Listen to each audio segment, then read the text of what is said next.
So, last time on D&D, our party of adventurers had finished going through the cave, escaping a roper. The skinny little elf had a mental breakdown and was summoned home by his big brother. And then his big brother decided you guys looked like fun and wanted to join in. To which you guys proceeded to continue moving toward Elthorel in order to meet up with Orenthar Flum, as you were instructed by the monk Leosin to do. Yay, let's do this. So we just rested, right? Yes. Well, we just fought all those giant spiders and got a long rest. And it is the next morning. Fire. Yes, and we rested away from the smell of newly put out forest fire. You know what? I did what I did, and I'm not apologizing. I mean, it was a good deed, regardless of the method used. Or the medium employed, I guess. Yeah. Anyway, alright. I think we were just outside of Ethro when we camped, though, too, weren't we? Like, we weren't far. Yeah, you were only a couple hours journey. If you guys look into the direction, you can see something gleaming. It looks almost like a star in the middle of the day in that same direction that you're heading. But that's all you can really see from here because you're still a couple hours horseback ride away. Second bright light in the sky. Alright. Let's Shall we? keep heading that way, but let's pay attention. Just in case. So you guys progress there, no problem. As you guys are getting closer, you can see that there is a distinct light that just is in the center of this town. And you're not sure why it's there. And Vora, you feel slightly uncomfortable as you got closer to it. Not like it's hurting you or anything, but it feels off, at least specifically to you. I'll be like, something feels really strange here. I'm uncomfortable in a way I've never been before. Second bright light in the sky. I think you're right. It is the light's fault. Thank you. I'm gonna look at Well, Vora let's like she's crazy. keep our heads on a swivel then, just because. Yeah. What swivel? That light's not natural. Alright. Well, are we walking up on some guards or something like that? I mean, you're walking into the, opening of the town, which... Is everything looking normal? Yeah, everyone's going about their business as normal. You see merchants doing business in their shops, people walking up and down the streets. Every once in a while you see somebody in armor with a big silver hand on their chest. Okay. Yeah. I can't. Yeah, I go up to one of the guards and I ask them how long the light's been over the town. The beacon light? The one that protects us from undead? It's been there since we founded the town. Oh, okay. I've not seen such a thing. I was curious what it was and how it got there. I'm gonna clarify again. Undead, you say? That's for undead? Yes, it keeps out the undead creatures. Okay, interesting. Thank you. And I walk away. I want to fight bad guys. I'm gonna say nothing. I'm just gonna follow along digesting this information while feeling uncomfortable. Where are you guys heading? I'm just gonna follow the rest of the people. I'm gonna be a little upset because I don't get to punch anyone. Don't we have somebody to meet I go and back up give to- paperwork and stuff? I go back up to the guard and ask if he knows the guy that we're looking for. Orenthar? You just said it. Huh? Orenthar? Orenthar. Yes, that guy. I need his name. Oh, yes. The captain will be over in the tavern. You'll see a tavern right outside if you just head straight down this way. Take a left. You'll see the tavern, and right inside there, you'll be able to meet the captain. Okay. Tavern. Well, where else would a captain The be, I guess? tavern. Yeah. Alright. So follow me, big guy. We're going to the tavern. Keep it under And then- control. As you guys are walking away, he goes, "Look for the pair of big black antlers." Okay. It's a BBA. It's a leftover from the BBA. I mean, to be a captain, Alright, you so gotta be follow a captain. directions and head for the tavern with the big black antlers. So you guys approach, and there's a sign over the tavern with, sculpted into the wood, two big black antlers that literally says, "A pair of black antlers." So we were literally looking for a pair of black antlers. Yeah, clever. This town is full of pumpkins, I see. Alright, so I walk in and I look around for the captain and see if I notice him. I'm gonna walk in directly behind Nika. I guess I'm gonna be in the back, feeling uncomfortable as I'm walking into the tavern. So as you guys walk in, you see a very big man. He's got a bald, shaved head, but a beautiful beard. And he is fully garbed out in his paladin armor with a big silver right-handed gauntlet on his chest. And his right gauntlet, instead of it being steel like the rest of his armor, is also made out of silver. Nice, okay. Do I recognize that symbol? Or, is that a well-known symbol? It's pretty well known. You would recognize... Actually, go ahead and do a religion check. No, fuck.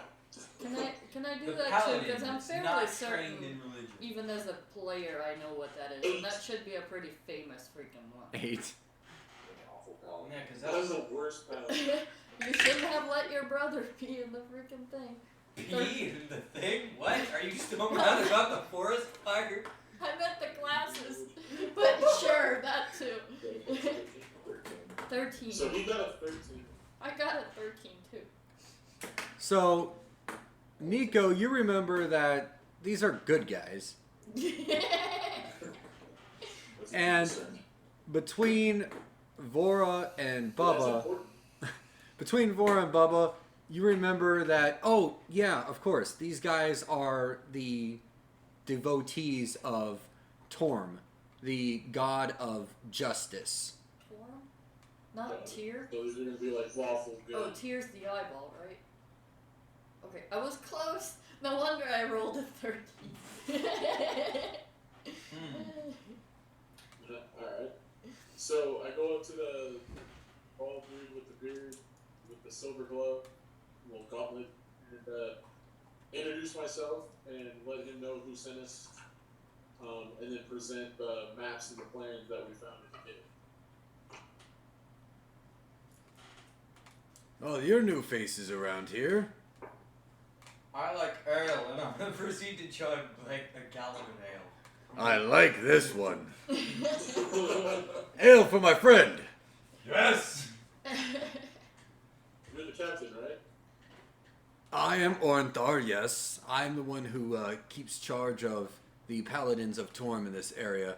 You must be the ones that Leosin spoke about. Yeah, he sent us to investigate some members of the cult that have been raiding down near Greenest. We found their camp and searched through some caves that they were guarding, we found these plans. He wanted us to bring them to you. Oh, yes. Let me go. Let me see. And then he grabs the documents from you, and he's like leafing through like the little booklet. Oh. We're going to have to do something about this. And then he hands it off to his lieutenant next to him, who he whispers over and is just... And then the lieutenant takes off. So, it sounds like you've been through a lot. Tell me about it. Wait a minute, what about the plans? What about the cult? Like, what are we doing? Well, it's going to take some time to make our next move. I figured today, since you've put in so much effort, we can relax, and then tonight we can discuss business. Can't we discuss business like now and then we can be on the road faster? Yeah, I mean, it's still early in the day. We figured we could get going right away. No. Tavern. Ale. Well, Right, I so know bring witness. Leosin spoke of you, but I don't know any of you. Now, if you can show me that you're worthy, maybe through an arm wrestling competition, Yes. or by trying to best any of my guards, then I might trust you. I'm going to immediately try and fight anyone I can. And I'm gonna be like, some of us can really hurt some of your people, like Fight! a mind spike through Fight! the brain, or Fight! a tree through a person. Well, if you're not capable of not killing my guards, then I don't want you with us anyway. Fight! And I'm going to be chanting fight. Alright, And I'll then. fight. I'll fight. No! Me! No! We'll let him fight. I mean, both of you can join in. I don't think it'd be fair if it's just one of you on 10. We'd have to fight 10 of your Fine, don't kill anybody. Don't. I won't kill the Just person that don't. offered me ale. They're all offered you ale. Don't push the Then Don't. I won't kill any of them. Good. Let's do it. Good.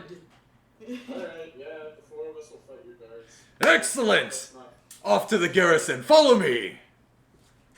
I'm And then- going to pull out my great axe and be chanting fight. I'm pumped. So he's going to lead you over to his garrison where his troops are. And they have their own little courtyard where they have like a training area. And it is a nice, big, wide area. You can see that there's a handful of guards that are already, practicing sword maneuvers, practicing blocking. And they're all using just practice weapons right now. And then so he comes in. Men, gather around. We have another celebratory combat.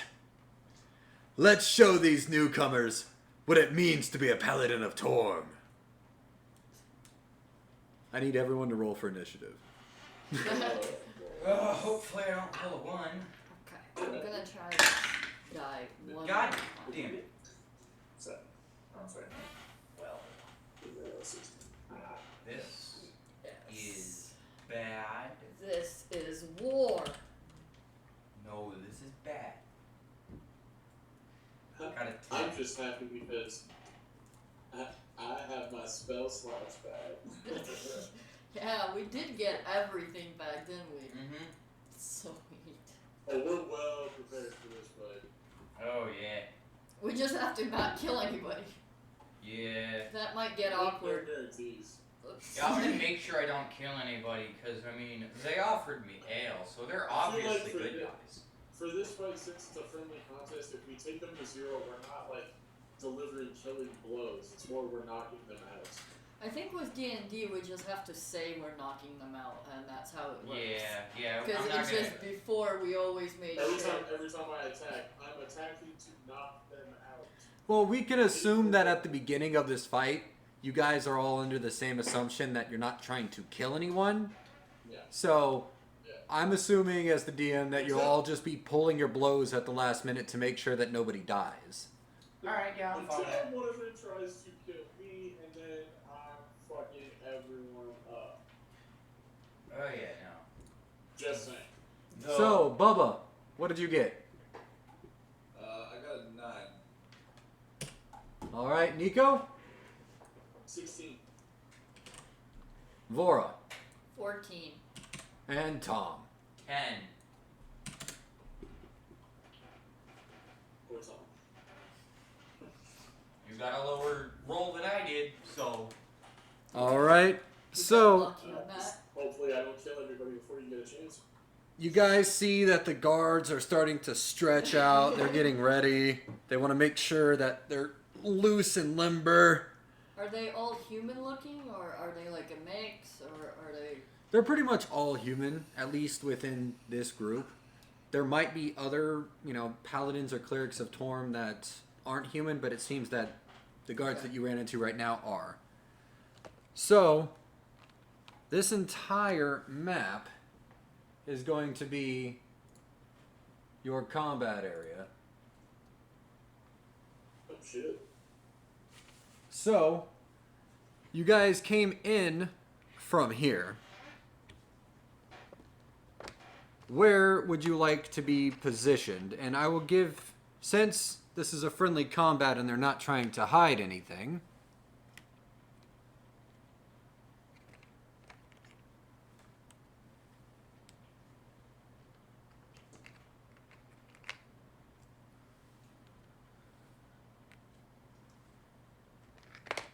That's a lot of people. Yeah, 10. They weren't kidding about 10 people, were they? Thank God you don't have to individually roll them all up. Nope. So, you guys came in from the doorway down here. And I'll draw that out. I guess I'll stay behind people with high armor. And to the side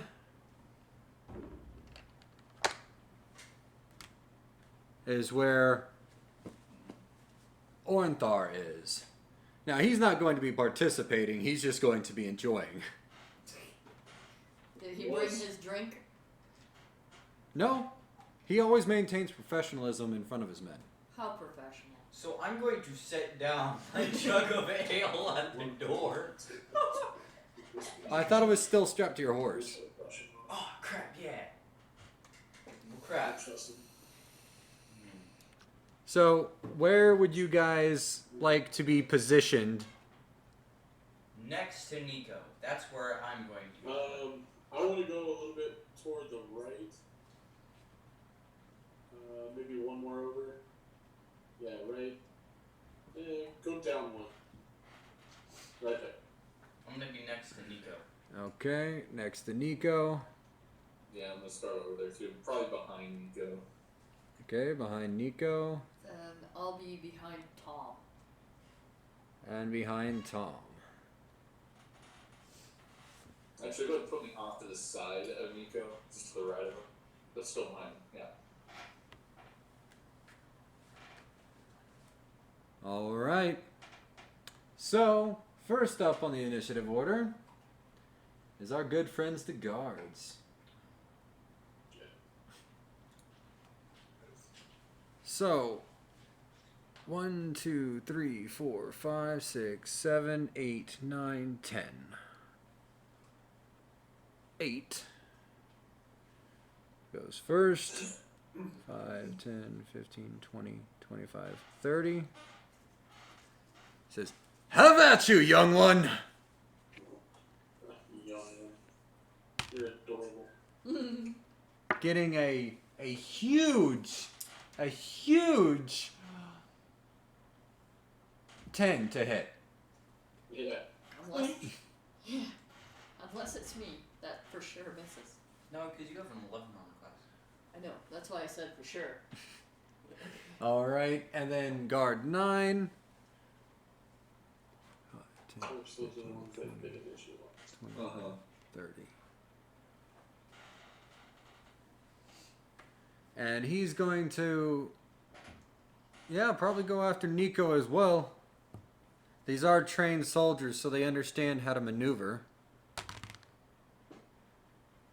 Getting a 16 to hit. Does not hit. So there's spears. They're trying to jab at you, but they can't seem to find any purchase in this new armor of yours. I like my big man. 1, 2, 3, 4. This one is going to stay right there and try to launch an arrow at Tom. You better be a You're a good big shot. target. Yeah, you better be a good shot. With a huge 5. It just... That critically fails. Because it's 10 below my armor class. Yes, it does. He So... fumbles his bow. Yeah, so he draws and he's trying to show off, but he overdraws and snaps the bow. So like the bowstring just came loose. And yeah, he doesn't have that available. He just... And then like he starts running at you. Having such a high armor class is so nice. If they roll a 9, they critically fail. Guard 6. 1, 2, 3, 4, 5, 6. He's going to try and shoot as well at Tom. Biggest target. Yeah. Yeah. Getting a 19 to hit. What? That hits just barely though. Dealing 7 damage. Alright. Okay, I know what my next turn is. 1. And then he just went, got him! After that, it's going to go to guard 3. God, all the guards rolled so well. So he's going to move closer and then try to launch an arrow at Tom as well. Sometime maybe being like 6'7". Not 15 to hit. fail, miss. And now it is Nico's turn. Alright. So I'm gonna go ahead and hit the one that attacked me first.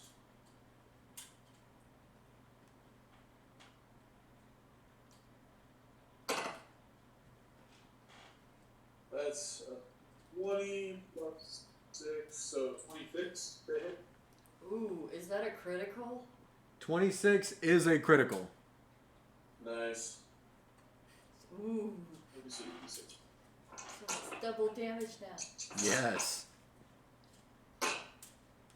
So let's see, 10, so 20 plus 4, so 24 damage. All right. And with that, you just smack him upside the head with the haft of your weapon and knock him straight out. Bonk. Bonk. Alright. Good thing we clarified the no killing rule. Yeah, that would have sucked if we just like cleaned them. I just think it's hilarious that they both tried to hit me and I'm just like, no, bitch. That's how you hit somebody. And then as a bonus action, I'm going to use my breath weapon to hit the other one that ran up, and I think I can angle it to hit number 10 there. Let's see. Yeah, just barely. He's just barely within range. Sweet. All right, so those are dexterity saving throws. Yeah, it's a death saving throw, and then it's 8 plus that. Let's see. Okay. 10. Yeah, so they gotta beat 13. All right. Alright. Roll, Red is 10. roll low, DM. That one is a 3. And that one is a 7. Okay. So the And what- one that rolled a 3, would that be Critical fail? What is the DC? 13. 13? Then yeah, that would be a critical fail for him. Let me see the D6 here. Alright, so the one that critically failed takes 14 damage, the other one takes 7. So number 10 is immediately roasted. And he's, okay, enough. And then Yeah, he's done. So poor. And then the other one that ran up on me just kind of goes, ow! Yeah, he's like, ah! Oh, okay. Alright, I have to remove those combatants. The one that ran up on you was 8. Okay, and next up is guard 7. And he is going to try and unleash an arrow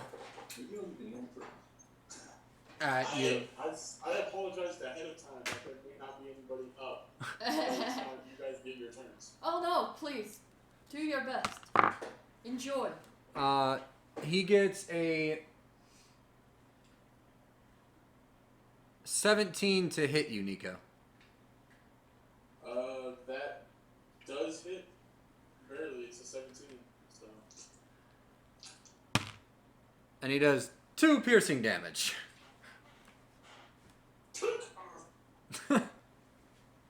Just got between the scales. Have at you, Scaly! Next up is Vora. Oh, well, I'm gonna do a chill touch on the guy that just ruined his bow. Or that critical failed in the bow. Okay. Make sure not to kill him. So this guy. That was number 6.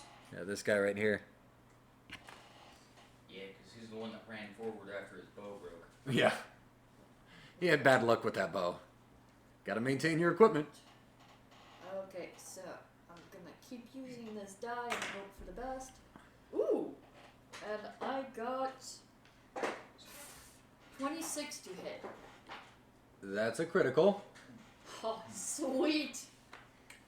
So that's 1d8 necrotic damage. Well, it's 2d8 Oh yeah, 2d8. because it's a critical. So 8 necrotic damage. 8. Yeah. It's like, ah! I'm like, oh, he's got like this horrible pain in his side right now from like this spectral hand gripping like where his lung is. And that hand's gonna stay for a bit. As you watch At least this until. slowly decaying. Yeah. All right, next up is Tom. He releases a roar of anger because he got shot, and he's going to go into a rage. All right. Miracle barbarian that rages. Yes, barbarian. Yeah. And That's what makes it so funny.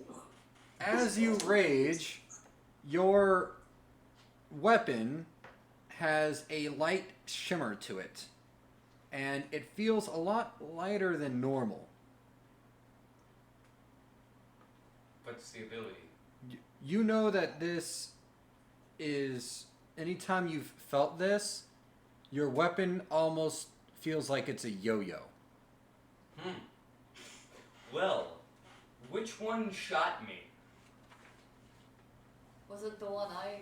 No, it was. No, it was this one who. I'm going to. Or no, it was this guy who shot it. Is he in my range? No. You know that that people have to be close. You've got a 20-foot range with this. Then I'm going to try and. Which one is in my range? Is this guy in my Or range? no, actually you can go all the way up to 60, but it's with disadvantage. 20 normal, 60 with disadvantage. So I you don't- could. I'm gonna go because he's in my range, correct?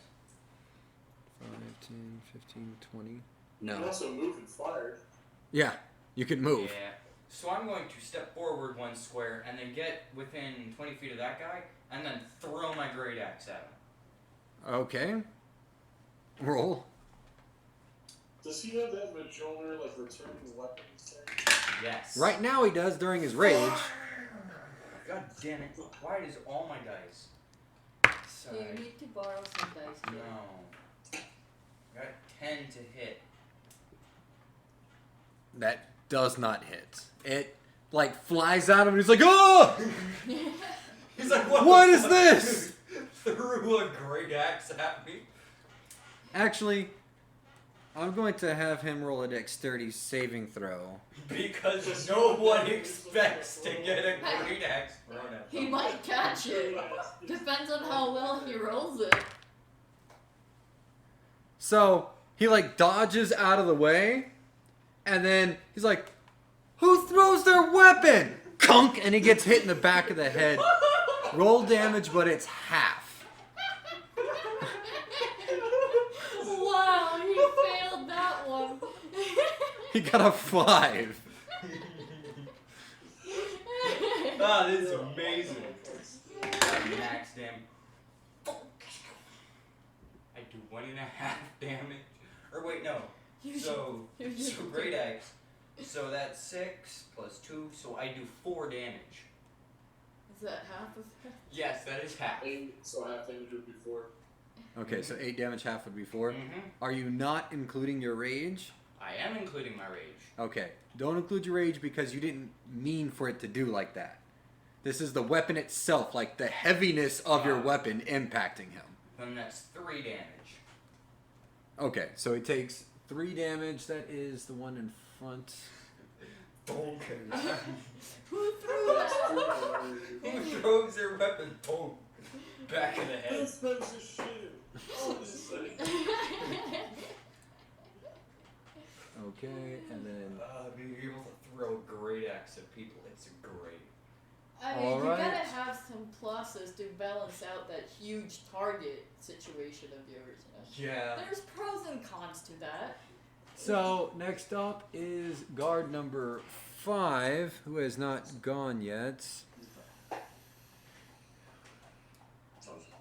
Oh, yeah, he's the one that moved. Okay, so he's going to go 5, 10, 15, 20, 25, 30.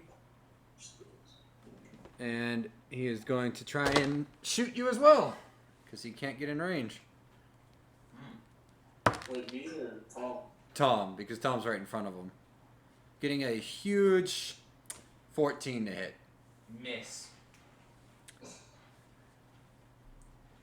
And Bubba.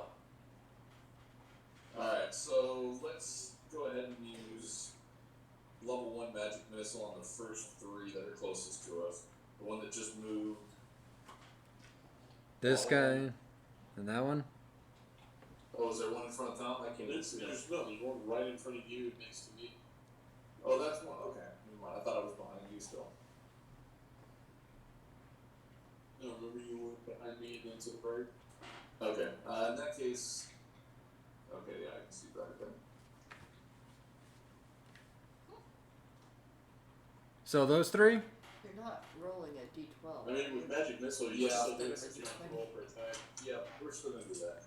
Okay, so roll damage. Max damage.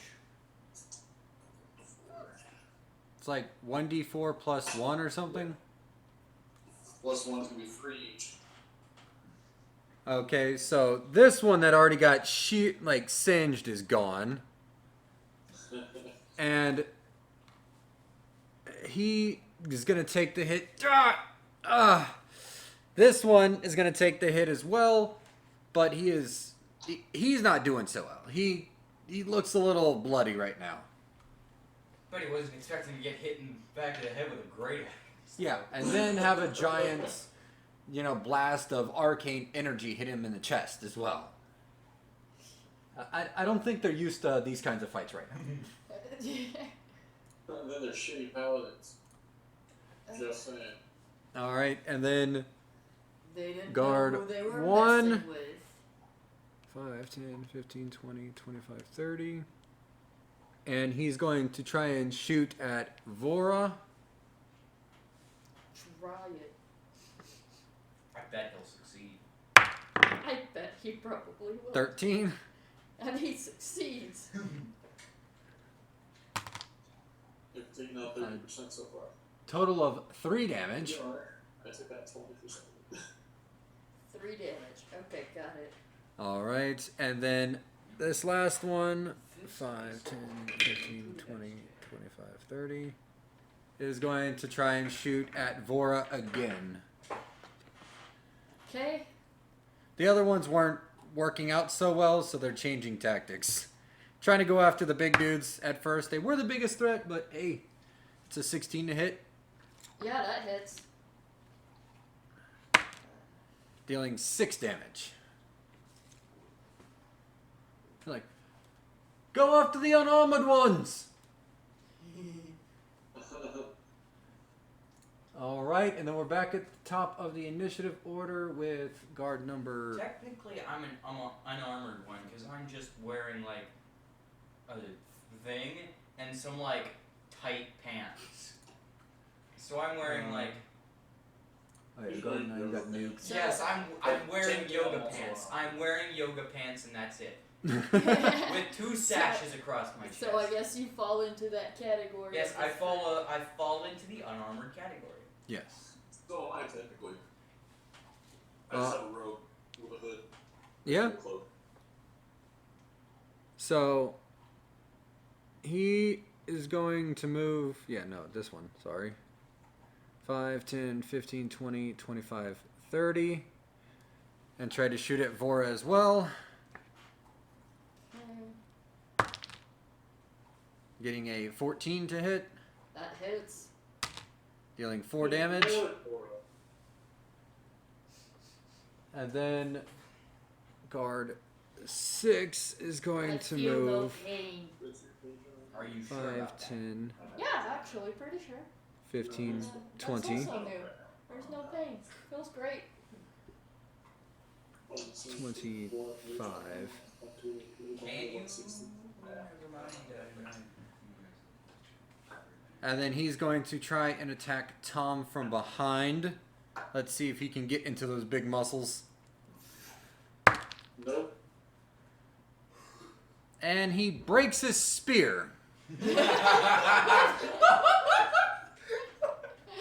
Wow, talking about rock hard muscles there. It was like you were just getting angry and you flexed, and as soon as you flexed, you grabbed the head of his spear and broke it off between your like triceps and your pecs. It's amazing. Wow, those are some impressive muscles. I mean, he's like, what the? How? Why? Yeah, there went his weapon. Yeah. All right. Guard number 3, 5, 10, 15, 20, Guys are eating ice cream. 25, 30. Well, my food. And now he's going to have advantage against Tom. That's never good. Oh, just a flanking. Yes. Getting a 22 to hit. We'll share. I don't want any. You can have it all. Well, 22 to hit, that Tom. hits. And you'll see why in a moment. Dealing 9 damage.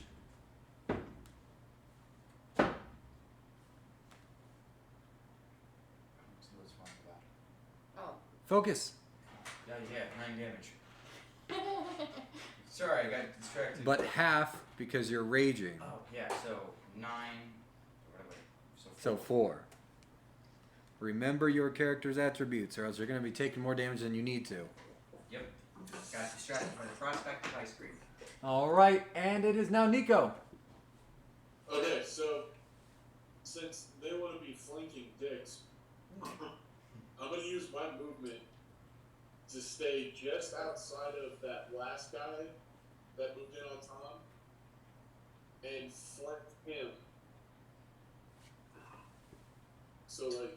So like get to here? yeah, Okay. and then I'm gonna attack him at advantage. All right, go for it. $14 plus 6, so 20. That hits. Is that a critical? No. Oh. Was close, I'm sure. They are all armored. 8 plus 4, so 12 damage. And with that, you knock him out as well. Go to my my sword. All right. Now it's guard number 7, who is going to, let's see, 5, 10, 15, 20, 25, 30, and gonna try and go after Bubba.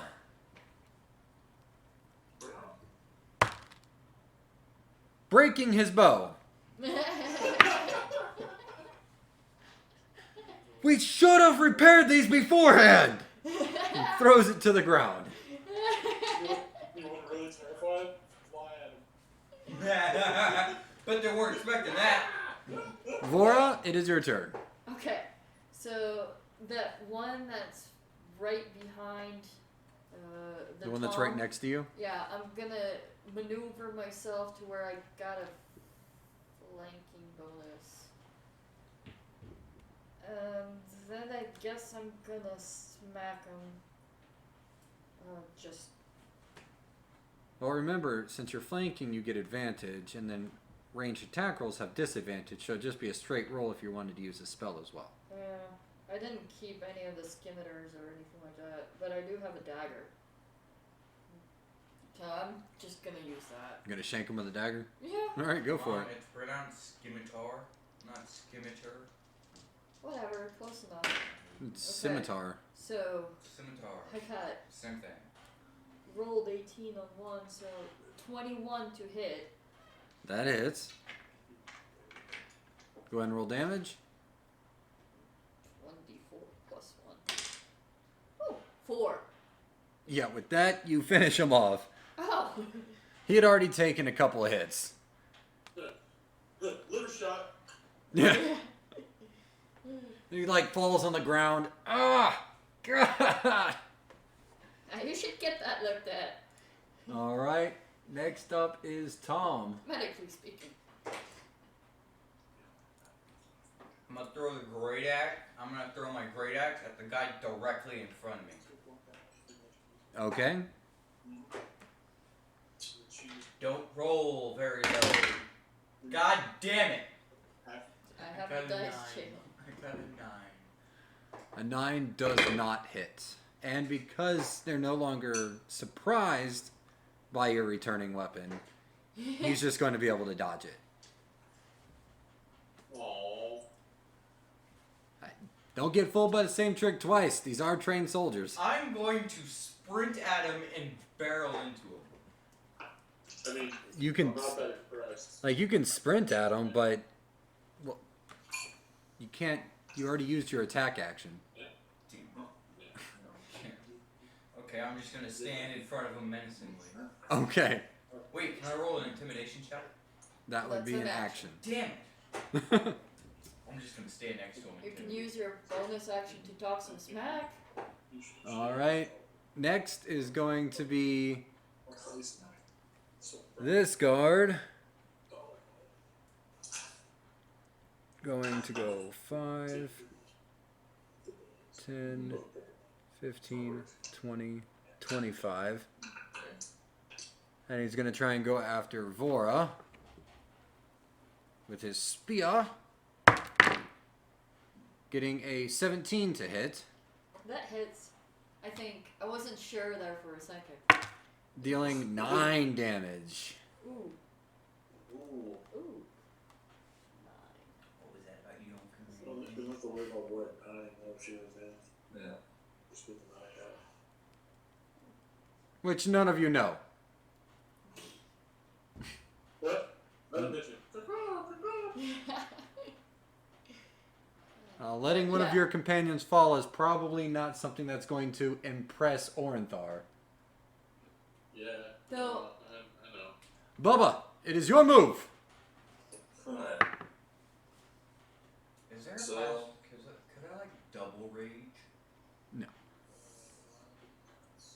Sweet crap, I have this. Yeah. Just here.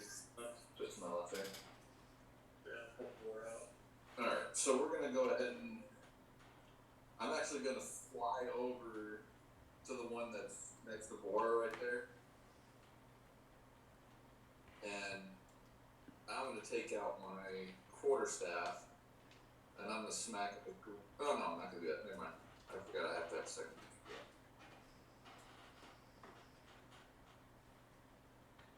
Let's just go ahead and firebolt them. I'm not gonna get right next to them, but let's go ahead and firebolt them. Okay, go ahead and roll an attack.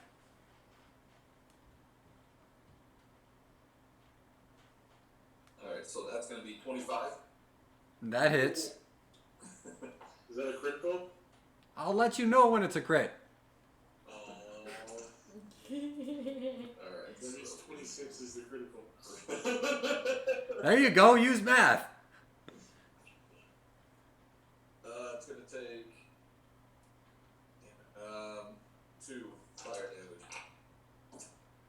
damage. Ah! All right. Anything else? Then I'm going to. I think I'm gonna move to my right at an angle, about 4 or 5 spaces. Yeah, probably right. A little bit further, that same column you were just at, but one more down. Right there's good. Okay. And I need a little placeholder to represent you in the air. Bet that threw him for a loop. Yeah. All right. And then the last 2 guards. 10, 15. It's going to go after Vora.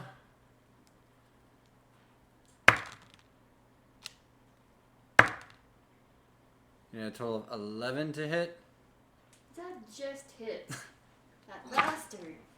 Only you. That hit only you. 7 damage on the spear.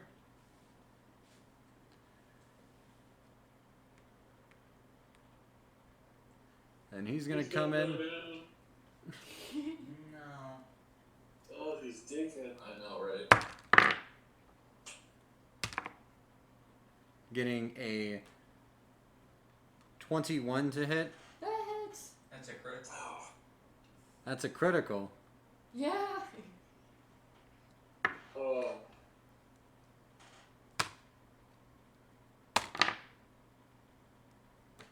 Dealing 5 damage. I'm in the negative now, so I pass out. Haha! Looks like one of your guys went down, new guys. You just hear Orenthar giving you shit in the background. Oh, I'm pulling her up and we're kicking their asses. I'm even more angry now. Alright, and then it is guard 4's turn. No, guard 4 was the one that was here. Wait, no. We have 1, 2, 3, 4, 5. 1, 2, 3, 4. Yeah, okay. So he's guard 4. He's going to move around your threatened space so he doesn't get out of it. And then he's going to try and stab you as well. Big old Tom. Getting a 20 to hit. Damn it, that hits. Why do I roll a 2 and they roll fucking 19? Dealing a total of 7 damage.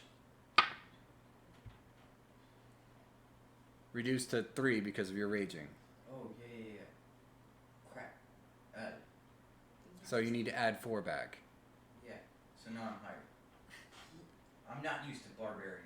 Alright, Nico, it is your move. Okay, I'm gonna rush down to help Vora, and I'll go to her caddy corner there, so I'm between those 2 guys. Kind of lock them into my threat area, Okay. and I'll hit the one, from my perspective, below me. Even those figurines are looking pretty cool.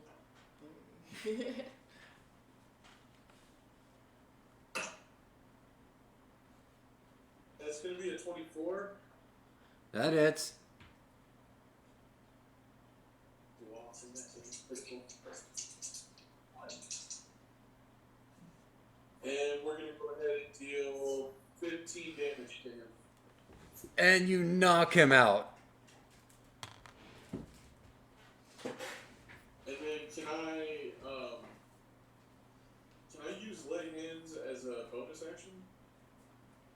I would have to look at lay on hands. I think it's an action to use.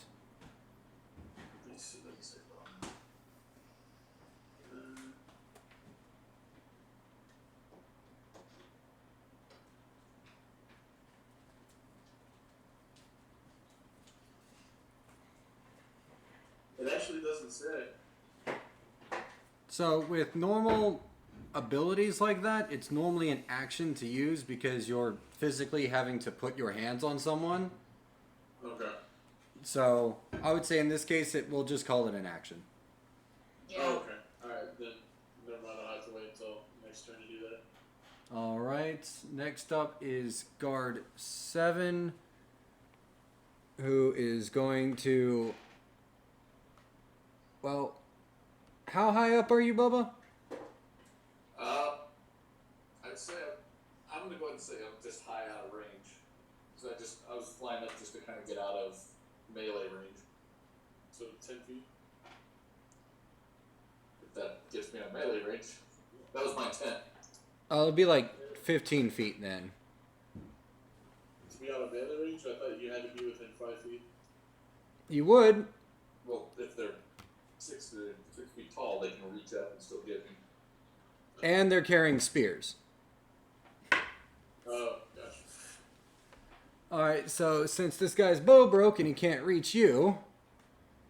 5, 10, 15, 20, 25, 30. 30 right there. And they're gonna flank Tom.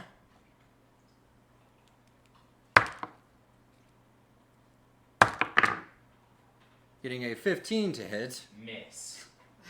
Finally. See, they don't always roll that good. Guys, I can only do so much. Well, Tom doesn't care. Tom's if only over they his- would let me shoot some spells, those bastards. Alright, Vora, you are currently unconscious.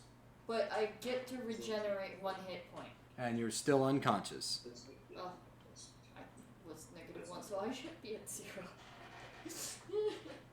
But I'm regenerating. Alright, now Tom. I'm going to reckless attack the guy, like this guy. This one. Okay. I'm going to reckless attack him, so I have advantage. Indeed. I swear to God, dice fails me yet again. All of you are going to dice jail. Okay, so 18 plus 7. 25. That 25 hits. hit. Alright. And so damage, rage, Oh, jeebus. 1d12. Barbarians are pretty hard hitting people. 1d12 plus 5 plus 2. Oh, God. Alright, so that's 15 damage. And you knock him out. Is he human? Yes. Puny human!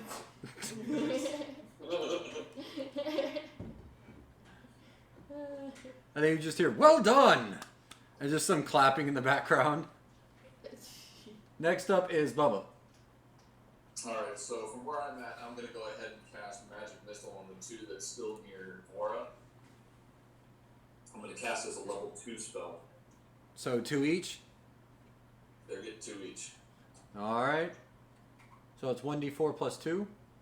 They're each taking 4 per missile. So 8 each. Yep. So they're both in bad shape right now. They just get impacted real hard. This is the first time they got hit this combat, so they're not quite dead, but they're not having a good time. None of them should be dead. Well, no, they're not dead. They're undead. Oh. And that should be doing something. Yeah, they'd be on fire if they were actually undead. So Bora doesn't count as an actual undead, but none of us know that. And Tom especially wouldn't be able to figure it out. I am an undead for all intents and purposes. No, you're not. Somewhere I read it. Or maybe not new. I guess never mind. I'm wrong. I still haven't figured out this character myself. So Then you would be on fire. he's Sure. going to Wait. run around Caw-caw. 20 to get over and try and get the big old dragonborn boy.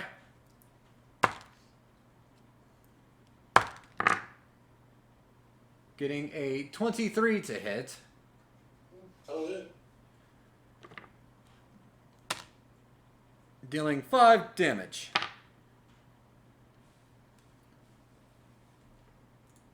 And then I kind of snap forward and just look over my shoulder like, really? we have him surrounded. And then the other guard's going to attack you as well. The total of 20 to hit. That'll hit. Dealing another 7 damage.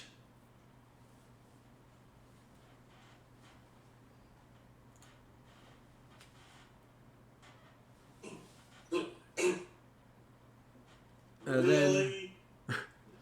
guard 4. No, that one's actually only 3. 1, 2, 3. Yeah. So he is going to try and attack Tom. He has advantage because I reckless attacked. Yup. It's not going to matter because he got a total of 8. Wait, that's a critical fail. I have an armor class of 19. So once again, you snap off another head on a spear.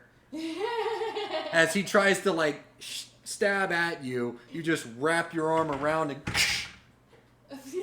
Man, I'm prone to breaking people's weapons. It's just those muscles. I I mean, bet the freaking logistics officer in charge of this place pissed. well, Keep breaking their they weapons. didn't do a very good job, especially on their bows. yeah. Apparently, maintenance is not high on this garrison's list. Nico, it is your turn. Alright, I'm gonna smack the one in front of me, that's right next to Vora. And I'm not rolling at disadvantage, right? No. So it'll be a 23. That'll hit. And that's gonna be 8 damage total. And with that, you finish him off after those big blasts of arcane energy that he had. And then I turn to look at the one behind me and go, run. A knight never runs. All right. Next up, Okay. Vora. It's your turn again. I'm regenerating one more. This is putting me at 1. Does that count? You're still unconscious. But I kept my 1 hit point back. Yeah, you're at 1 hit point. Okay. You're still unconscious. Does that mean she can't die? Do I get my dream back at least? Oh, this is happening over the course of just a few seconds, so no. Fine. When you're unconscious, you don't dream anyway. Fine. Well, I got my hit point back, so just napping now, I guess. Yeah. You probably got the feeling about now that your new innate power is not the same as being healed. It's more of just self-repair. So it doesn't have the same effects as, oh, you can just magically get back up. Yeah. Tom, it is your turn. I'm gonna reckless attack the one that's closest to me. Okay, go for it. This one hasn't failed me yet, I'm pretty sure. Nope, failed me. Failed me. I got a 20 to hit. How's that a fail? Well, because this one rolled a 1. Oh. This one rolled a 13. Okay, so yeah, 20 hits. Alright. So 9. So he takes 16 damage. And he is knocked out. And then I'm gonna run into the fray over there. Or it's not much of a frame anymore. There's one guy. So what, you're just gonna like run over here? Mm-hmm. Okay. Oh, nice. You flanked him. Bubba, it is your turn. We got 2 left. 1. Just one. Just the 1.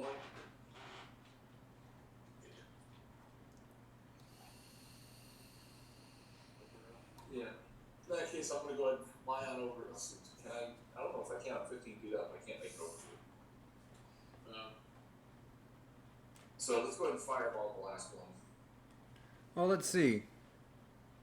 5, 10, Fireball. 15, 20. Yeah, you can. Because remember, you can move diagonals. That includes, like, up and down. So you can go... Yeah, I'll get over and wake her up then. Okay, so you fly over to Vora. And what do you do? I'm gonna try to shake her awake. Like, just wake her up from unconsciousness. Get her back on her feet. So she needs some kind of outside healing or a long rest in order to wake up. So you can, like, if you have a potion of healing, because you guys should still have a couple of those, you could shove it down her face. I don't think you guys ever gave me one. Well, No, you we did. had the You did healing give that all your Laura has. stuff other than the eggs to your brother too, so Mm-hmm. you should be Yeah, pretty limited on stuff anyway. You can slap somebody. That's a healing methodology.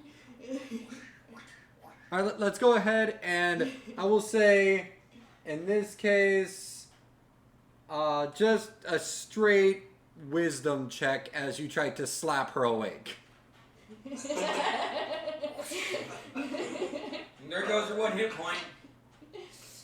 Oh no, he's not hurting me. Just Right.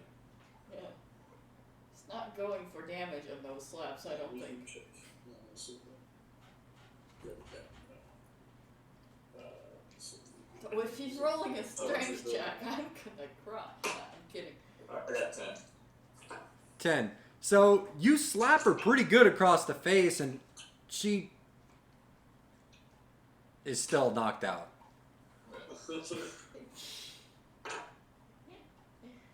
Alright. So next up would be the last guard. He's not in a good position. Nope. He's going to Be raped. try and stab what looks to be a kobold. It just fell out of the sky, actually. Some kind of winged kobold. A total of 15 to hit, Bubba. Miss. So he tries, but he's so distracted by these 2 giant hulks of meat next to him. He's like, "Ugh!" All right. Next is Nico. Alright, so I'm gonna use my action to do 5 points of lay hands on Cora and try to like shake her awake and get her back on her feet. So you Yay. feel this like golden blue energy flow into you as he lays his hands on you, and it feels weird. Like it feels alien to you, but it's also soothing, and you come to consciousness. Ah, what did I miss? That was nice. Thank you. You're good. Get on your feet, girl. And it is Vora's turn. So I get up. Is there a guard left? Yeah? I'm gonna chill touch the motherfucker. Okay. I'm gonna touch him with your wife's fingers. She just gets up to her feet, just ah. Attack person! Ooh, natural 20. So 27 to hit. That's a critical. Okay. So my 2d8s. No, I'm gonna use a black one on this one. For reasons. Okay, so 12. 12 to hit. Or not to hit. 12 12 to to hit. hit. And with that, he passes out as well. And you just hear Orenthar. Well done, well done. You men need to work harder. Maybe their leader needs to teach better. Well, how are they going to learn if they don't practice?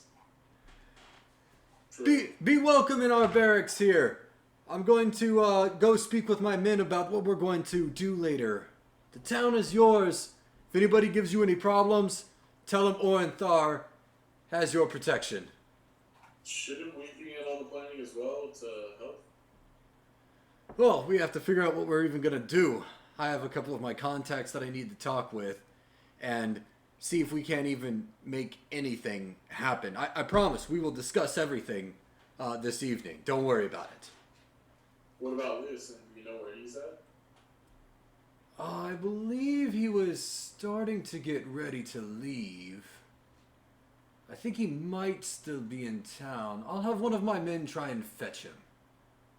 He could be essential in this planning operation as well. Alright, thank you. I suddenly feel the urge to go buy some armor. Just a thought. Well, you're welcome to the armor we have here. And then, like, he points over to his garrison. Ooh, yes, thank you. I feel like I need to improve. Do you have ale? Well, you can always come back to the the pair of black antlers. I'm gonna start marching that direction. Oh god. We lost And you Tom. still have, you know, most of your cask of ale that's on your horse. More ale. So I'm gonna. Yeah, I'm gonna We'll go let him like. go to the bar. At least we know where he'll be. He's not going anywhere from there. Just Um, don't kill anybody, don't steal anything. If you get in trouble, just go find Nico. Ale! I'm gonna. Yeah, I've that's right. completely tuned everyone out. Now I'm just thinking of ale.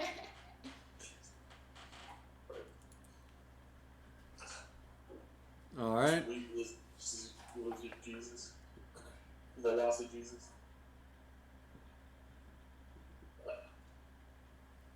Alright, I'm gonna look Closer. what kind of armor does the garrison have? I physically cannot get any closer to this. Oh, there's a William. I have the urge to flip everyone off. Don't resist the urge. Fight it. Does the garrison have like an armorer in house? They have a bunch of suits of armor. It looks like they are a group of people who is pretty normal about armoring up their guys. You notice that everyone that you were fighting all had, you know, decently made armor. So if you go in there, I'm sure you can, you know, find something that could fit you. I'm gonna start going to take a look too. What type of armor do they actually have? Do they have studded leather? They have some studded leather. They have regular leather. Then I'm gonna look for something that would fit me. And ask, so if I take a fancy to a studded leather, do I just take it? Or how much do I pay you guys? Oh, the captain said that it's fine, so it's fine. Well, thank you very much. I'll take this one. I think this fits, right? Oh, here, let me help. And then the one random guard starts helping you fit the armor on so it's comfortable to you. Awesome. And the types of armor that they have pretty much every type of armor, but there's only one suit of full plate in the back, and it has a symbol of the silver hand on the chest. It looks like the high-ranking paladins typically wear it. But it is just sitting there on an armor stand. It has the hand on it. There's no way I could replace that hand with like my symbol, right? Like it's like etched into it, basically.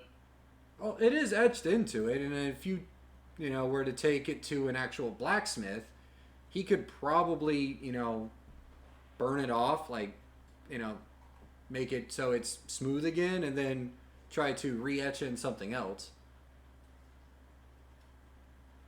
So I looked at the guard that was helping Vora, and I was like, so we're good to take any armor that's in here? Yeah, that's what they said.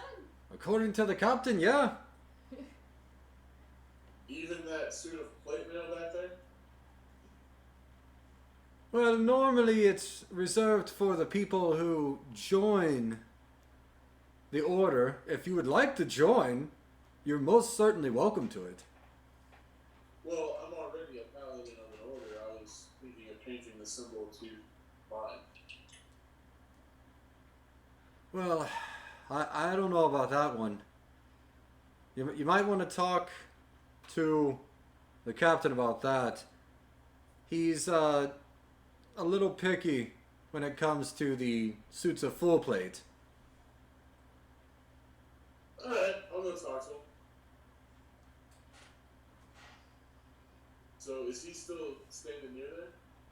Or did he wander off already? Oh no, he went back to helping Vora strap on her armor. And No, now I have 13. Oh, Ornthar? yeah. Yeah, Ornthar already walked off. Like, by the time you walked in, he was already walking out of the complex, and you have no clue where he went. But he did say that he would meet you guys tonight, so... Okay, I'm gonna talk to him about the plate armor then later tonight.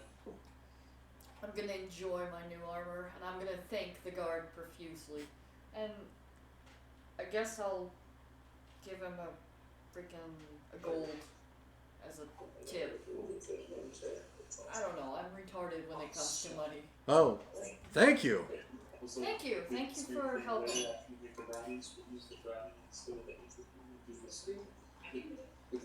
So what would you guys like to do? The town is yours for the day, apparently. I am Yes, going. we know you're drinking. Yeah, I was gonna like chug it. Anybody who practices any kind of arcane magic in town.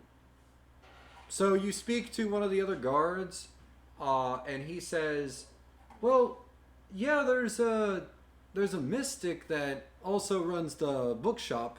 That's just down the road and to the right. It's called the Sparkle Book Emporium. I think that's where you should be able to get some information on that." Alright, sounds good. Sparkle Book Emporium? I've named it. Alright. Don't move me, or what are you doing? Trying to think. Alright, there well, a, I'm done here, so you wanna go look at the book, whatchamacallit, Emporium yeah, thing? let's roll up you to the bookshop and we'll just kind of hang out for now. Okay, so you guys get decent directions to get there, and it doesn't take you much time. You walk in, and you can immediately tell why this is called the Sparkle Book Emporium, and those of magical inclination can recognize that there is like a minor illusion glamour put across all of the bookshelves to make them look sparkly. Alright, yeah. Prestidigitation. Slightly more advanced than prestidigitation, but not much. Not much. Yeah. Because there was an elf that once used prestidigitation to clean up some poop that a certain goat left. Hey, what? Who? So, what are you guys doing? I'm gonna walk in and see if I can talk with the bookkeeper and ask if he has anything regarding dragons. Oh, well, hello, Sonny. Which one? Didn't we find a book that we like couldn't translate? Oh, the book I talked about? Yeah. Oh, yeah, we can ask about that as well. Well, as he's talking, I'm gonna plop my book onto the table and like start unwrapping it from the little bits of leather that I had it in. Okay. So he starts to address you, Bubba, and he goes, "Oh, I think I got a Oh, what is that? Well, books on dragons first. This is really not that important. Only like the end of the world kind of thing. So just do the dragons. I don't have one of those in my collection. It's not for sale. Oh, but everything has a price. It's not for sale. What about for trade? What is this even a book of? I don't know, but I don't have it. It's too evil for you. Don't. Oh, we've got plenty of evil books in here. We don't worry about it. Oh, really? What kind of evil? I don't know. They said it was evil. I just like to collect them and make them shiny. Hey, should we set this place on fire just in case if there's so much evil stuff in here? No, we're not Saying that setting right on in front of fire.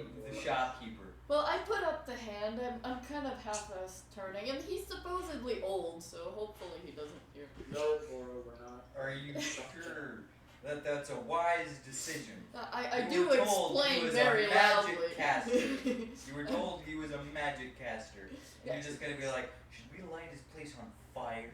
Only because We're of not the talking evil about books. about dragons. I mean, more specifically, we're thinking of black dragons. Black dragons, you say? Okay. One moment. And then he turns his back and he starts walking down a couple of the aisles. And then you hear like a couple books fall off the shelves. And, ah, God damn it!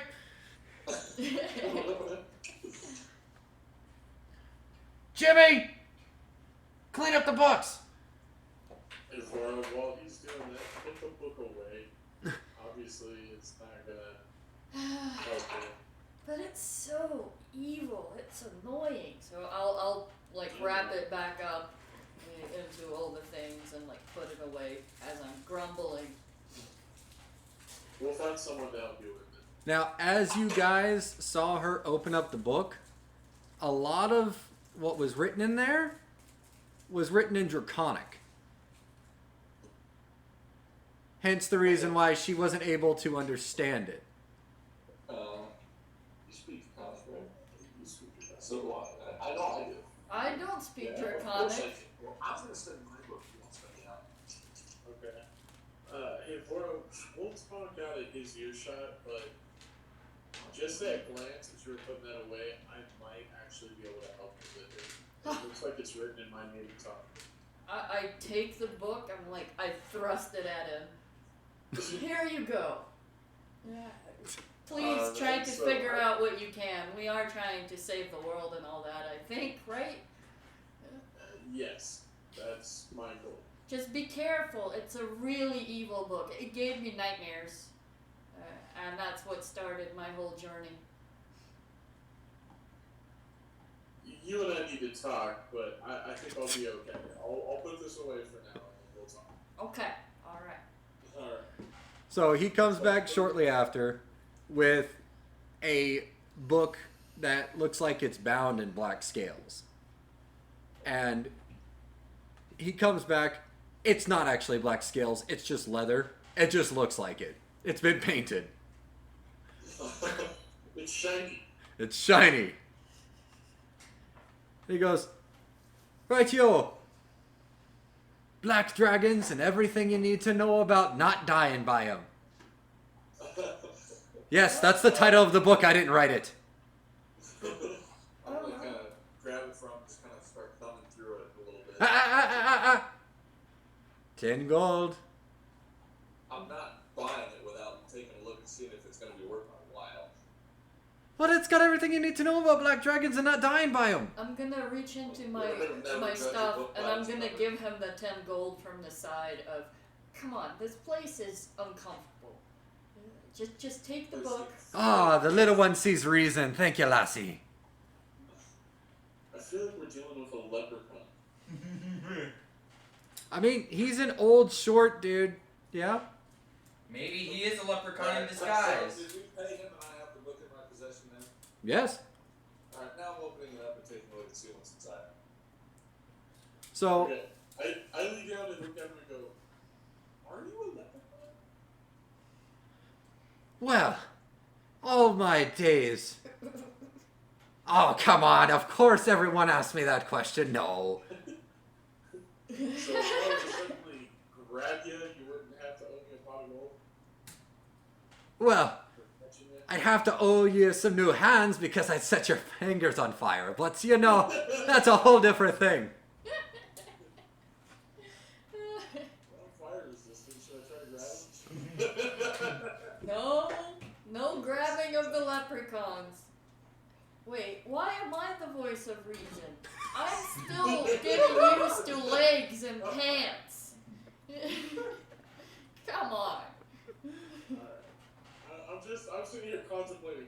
Is it worth it trying to catch him if he's a leprechaun? So And while you're I'm reminding you the evil of pants. So while you guys are talking about this, Bubba, you're flipping through the book and you can see that this seems to be written pretty extensively. It talks about layers of black dragons. It talks about typical mating habit. Like their layers are always these, you know, desolate, bog-ridden areas that always have like an acrid smell. Acid rain's a normal thing in their areas. So it is what it is. It is what he said, claims it is. Yes, it is most certainly a very in-depth book, at least as much as anybody who survived getting to, you know, near a black dragon can get. Alright, sounds good. I'm satisfied with that. Is there any particular information in the book you were looking for? Just basically, like, if anybody's ever, like, been befriending a dragon or raising any of these dragons or what their nature is when they're young. So as you go through, this one is definitely more in depth than the other one you found at the other town. And it talks about how all dragons have an innate knowledge that is given to them through their lineage. So they have certain memories, but they don't seem to be present at birth. They seem to slowly come to them over time. And their immediate birthing is a very rapid progression in size, where they go from just being over like 1.5 feet tall to like 4.5 feet tall in just a couple days. Okay. And they are known to be able to speak perfect Draconic within 1 hour of hatching. Good. But Okay. nobody has ever tried to raise a chromatic dragon simply because it's almost impossible to get one of their eggs. And there is a side note in one of the margins that says 10,000 gold for an egg. Okay. Figured these things were valuable. I mean, 10,000 gold is, Do you mutter that out loud? Do I hear that? yeah. I'm just flipping through the page. Ah, I see. He's short, so I was reading over his shoulder. Okay, and what would you like to do from here? Oh, you're gonna buy anything else? Are you interested? I'm putting that book in my bag. I'm gonna study that later. They're like, do you have a book on weird undead situations?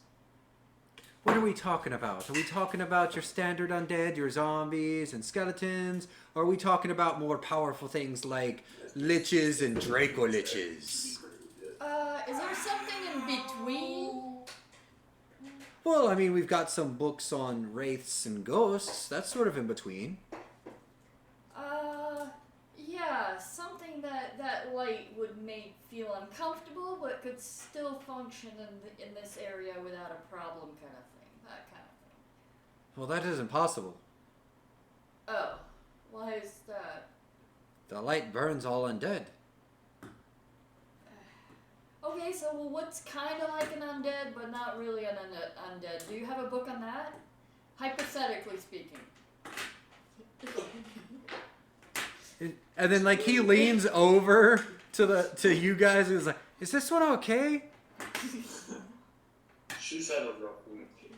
Turns out no. Yeah, jury. Yeah, there's still quite a few questions on if she is okay or not. She's Well- had a rough week, yo, leprechaun. Well, far be it from me to make judgments. I don't even know where I would start with something like that. Oh, well, thank you. Thank you for trying. Okay. Alright, then I've got nothing.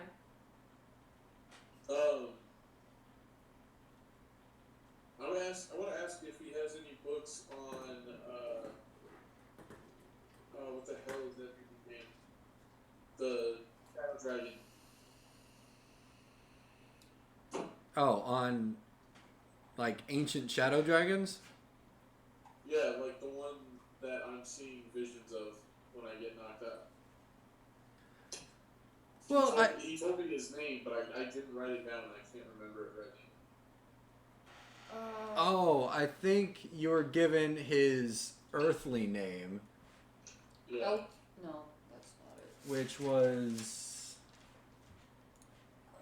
I feel like it started with a V. I just can't remember. Vector. God, no. Imagine a dragon named Vector. Oh, yes. He said when he was living that he was called the Reaver. The Reaver. Yeah, I asked if he has any books on, the Reaver or any mythology around said Shadow Dragon. Oh, that's a name I haven't heard in quite some time. I think I might have something for you. And then once again he turns around and within about a minute or two he comes back with this old dusty tome that, I mean, the pages are sort of like frayed on the edges and it looks like this one's a really, really old book. Probably like a few 100 years old. Okay. That looks very old.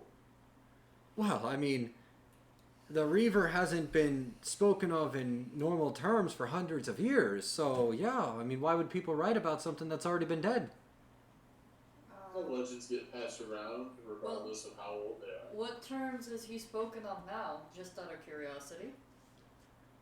Well, the most recent thing is the Guardian of the Lost. He was said to have left the mortal world out of boredom, and he was given an opportunity to rise to greatness, even greater than his tyrannical rule that he had before, and actually shepherd souls. Nobody knows, because, I mean, there are no priests or priestesses to some dragon god. Oh, so it's a god? Huh. Okay. I bet that would set Alright, me so up. I look at the book and ask him how much. Well, I don't have any more of these, and it's not like I can easily replace it.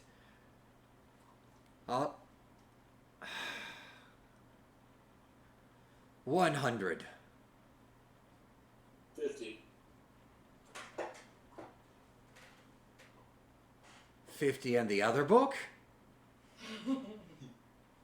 50 and I don't throw you against the wall. Well, I wouldn't really recommend that one. But I like your spunk, so how about 80? 55. Oh, come on now, you're just pulling me chain. Fine. 65. Well, if you don't want the book... Then he starts taking it back. No, we want the book. Fine. 80 it is. All right, I knew you'd see reason. Bitch. do I need to pitch in? Or, No, you're good. okay. Because I'm kind of curious about it now, too. I've been pretty frugal actually with my gold for most of this, so I've got a couple hundred. Is there anything else I can do for you? Yeah, where's the closest blacksmith? Oh, let's see.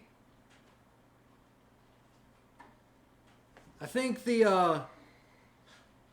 Armor and Peen down the road should be able to help you out. There's a man there named Jacob. He should be able to take care of you. Thank you very much. I'm gonna head off toward the blacksmith. I'll follow along since I've got nothing better to do. Oh, and Tom, roll a Constitution saving throw. Hey. Oh, because he's getting drunk. Yeah, I've been in the tavern drinking the entire time. So Constitution saving throw, that's the one thing I'm best at. 18. Okay. You seem to be okay right now. I drank double that. Just understand that the longer you continue an activity, the higher the DC goes. Yeah, but he keeps passing it. Like the one time he passed it, like 7 times? We're like, Yeah. He drank like 6 eggs of beer. We're like, holy crap. Dude, for 6 minutes straight after. There's not gonna be a forest fire this time though. Hey, there'll be an alleyway.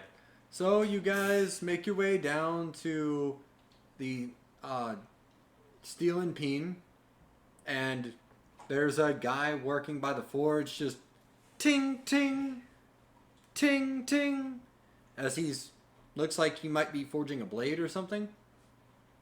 Alright, I walk up and say hi and ask if he's, what was it, the Jacob? Was that the guy we were looking for? Yeah. Jacob. Yes, you found the Jacob. What can I do for you? And then, like, he quenches the blade as he's talking to you. I had a question for you. What would it cost me to have you make me a suit of plate mail etched with the symbol of Bahamut?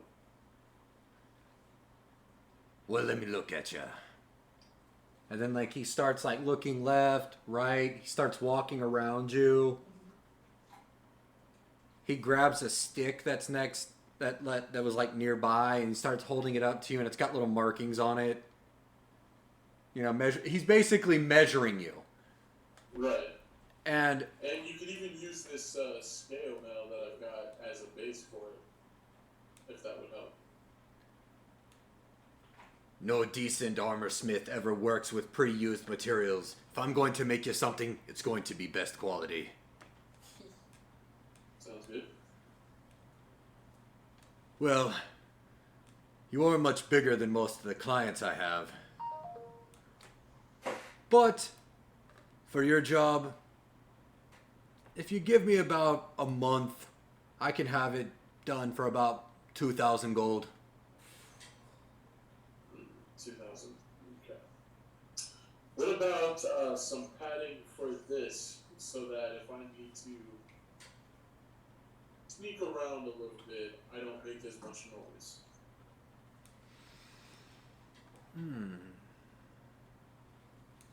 Then he starts like shaking the armor a little bit.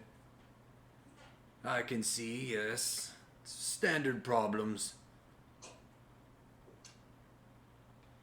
I could probably get you some gamison to go underneath that, pad it up a bit, and gamison's not too hard. Say 50. Cool, go ahead and cut it up. Alright.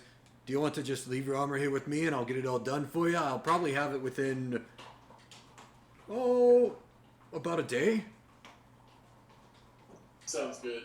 So I'll leave my armor with him. Just go with my basic, clothes. Okay. And as you like slink off your bag, it feels so good. And it's only in that moment as you're taking off the armor that you realize, fuck, I'm carrying a lot. I don't know if I can keep doing this because it was fine before my brother gave me all of his shit And why does he have this big ass trunk? Like, what the fuck is this? Right. No, so the other thing I'm gonna ask while I'm staying there is if you'd be willing to buy a battle axe and a halberd. Well, let's see the quality of these. And he grabs the battle axe first. Some wear and tear. This done by you? This was mine, yes, but I picked up this and I showed him my great sword that I got, and I said, so I've been using this since.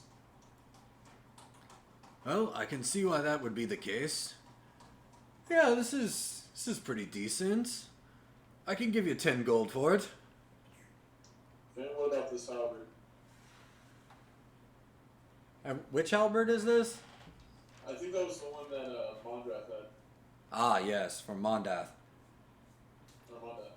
Oh, this is exquisite quality. They put a lot of work into this one. There's nary a nick on it.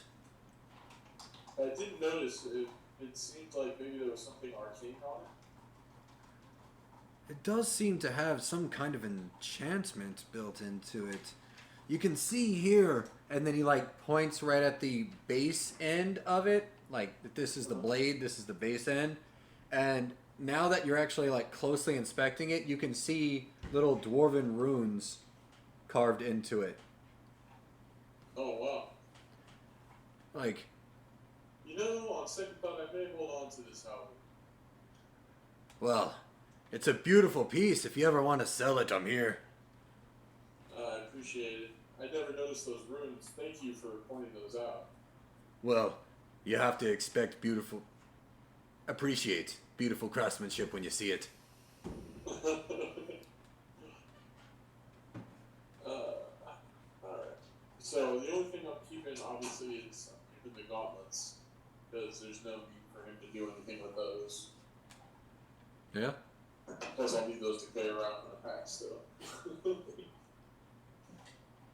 Yeah, the But, double yeah, back. so I can both my armor.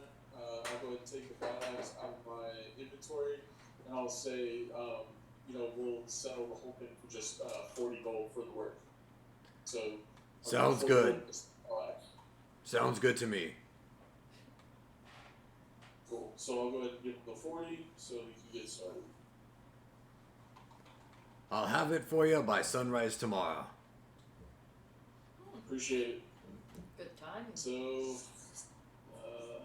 you guys need anything else over here? Not the blacksmith, but No. tends to feel like the book dealer. Oh, 4. Well, he has a lot of books. We didn't ask if he actually delves and does anything with magic. Maybe he can do any kind of enchanting on our stuff, or Ooh, I wonder if he'll Maybe know you what can that figure rune out is. how this trunk thing came around, because I've got a lot of your shit.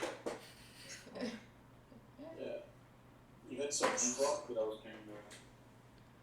I don't know, trying to Because you chose the Haunted One background, there's specific equipment that comes with that, and part of that is a trunk. Why don't I remember that? Because the app doesn't fill in the information, Oh, so you have to actually like Google it, and then it shows you like all the insides. Just like when you get an like the Explorer's Kit or that you Dungeoneering pack. or the Dungeoneering Pack, it just says Dungeoneering Pack or Explorer's Pack. It doesn't tell you that there's 50 feet of rope, there's a backpack, there's torches, there's rations, there's a water skin. So your background is unique in that it has extra stuff that comes with it. But I don't know what's in it. Well, you would know, but I'm saying like you as a person, not as a character. Okay. Like your character knows. So why are you wondering what's in it? No, I'm just saying, I'm carrying shit around. I don't even know what the hell's in it. I don't know what's going on, but whatever. I'm just wondering if he actually does magic. He can do anything to benefit any of our weapons or armor or anything. I was gonna talk to him. Let's go back and just have a chat with him. If he does, great. We can talk to him about it. If not, okay. We know He might know somebody who does. He might have some magically inclined friends around here. That too, yeah. I'm just looking forward to having my split mail not give me disadvantage on stealth checks. I wonder how much enchanting and armor would cost. Don't It'd even be look really it cool up, to it's find a way way too to expensive. attach my shield to the arm of my armor so that I can still use both my hands on my greatsword but have the shield attached. I mean, you most certainly can try. It's not going to help you. Oh. It wouldn't give me that +2 to my AP back?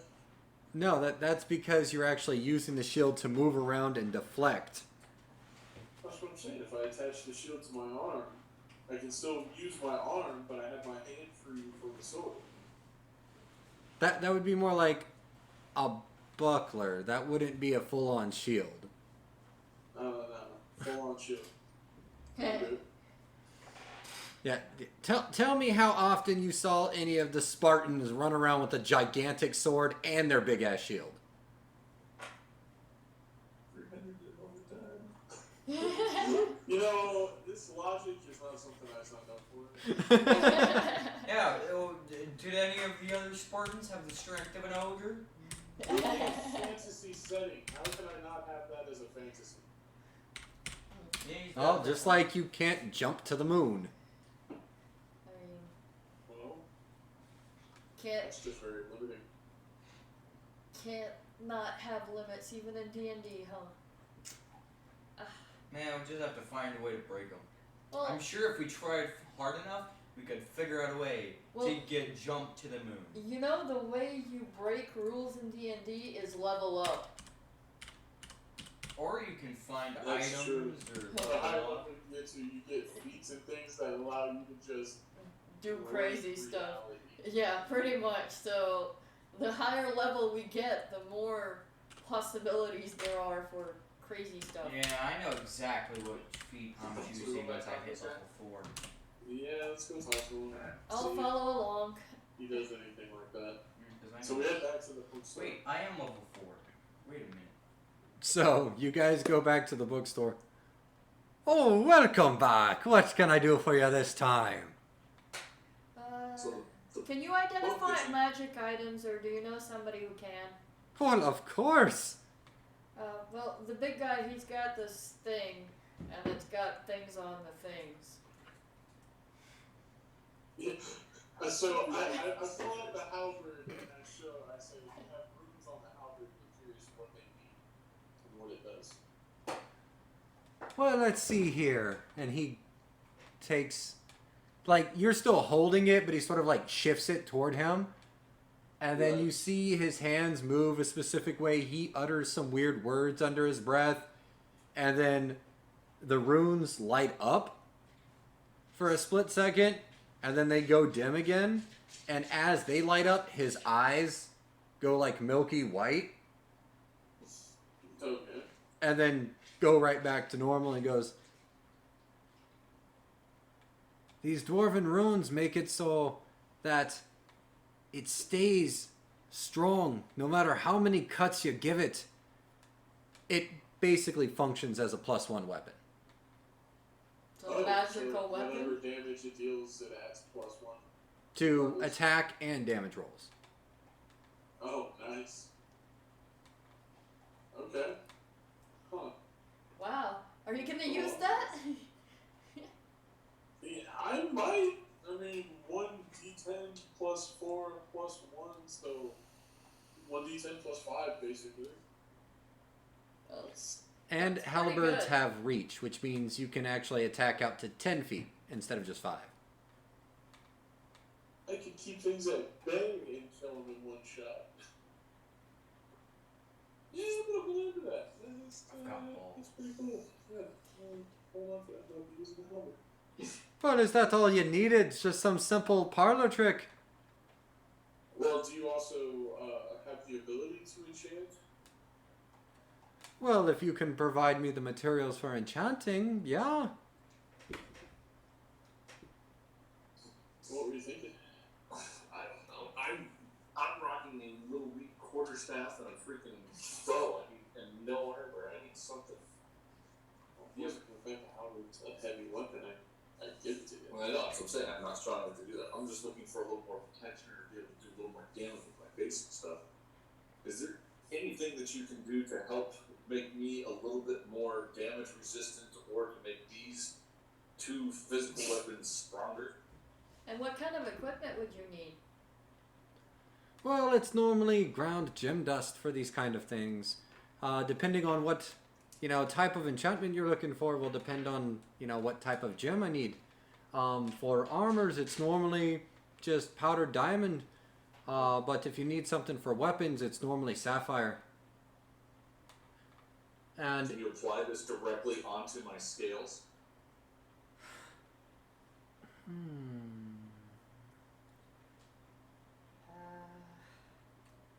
Let me check on something. I think I have something for you.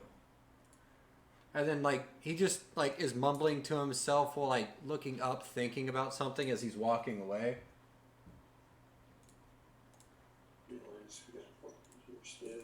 My AC is 17.1. Well, I'm wearing it's possible. freaking split armor, and you're just as strong with your scales. I just can't wear armor, so I'll take anything I can get.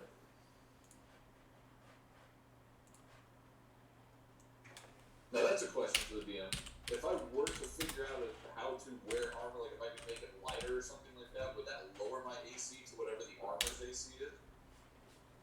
You calculate your AC based off of how, you only use one style of calculation. Either you use your armor, you use your unarmored defense style of calculating, or you use your, in your case, your natural armor.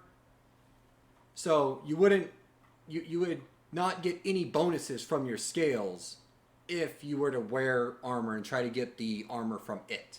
Yeah, my studded leather armor gave me 13 armor class because it was 12 base and plus dexterity modifier, and mine was 1. Yeah, so yours, if you were to wear armor, say the armor class is, it gives you 15, it would be 15 plus your dex. Got it.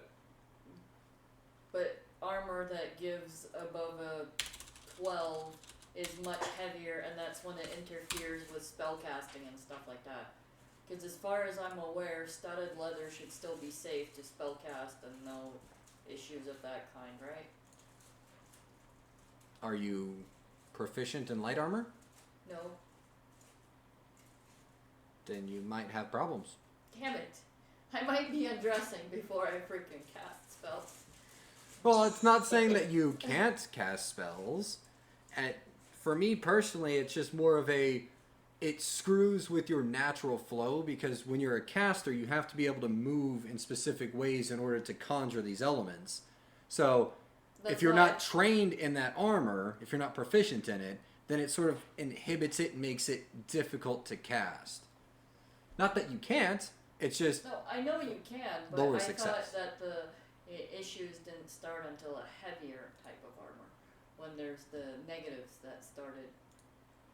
well, it starts if you're not proficient in it.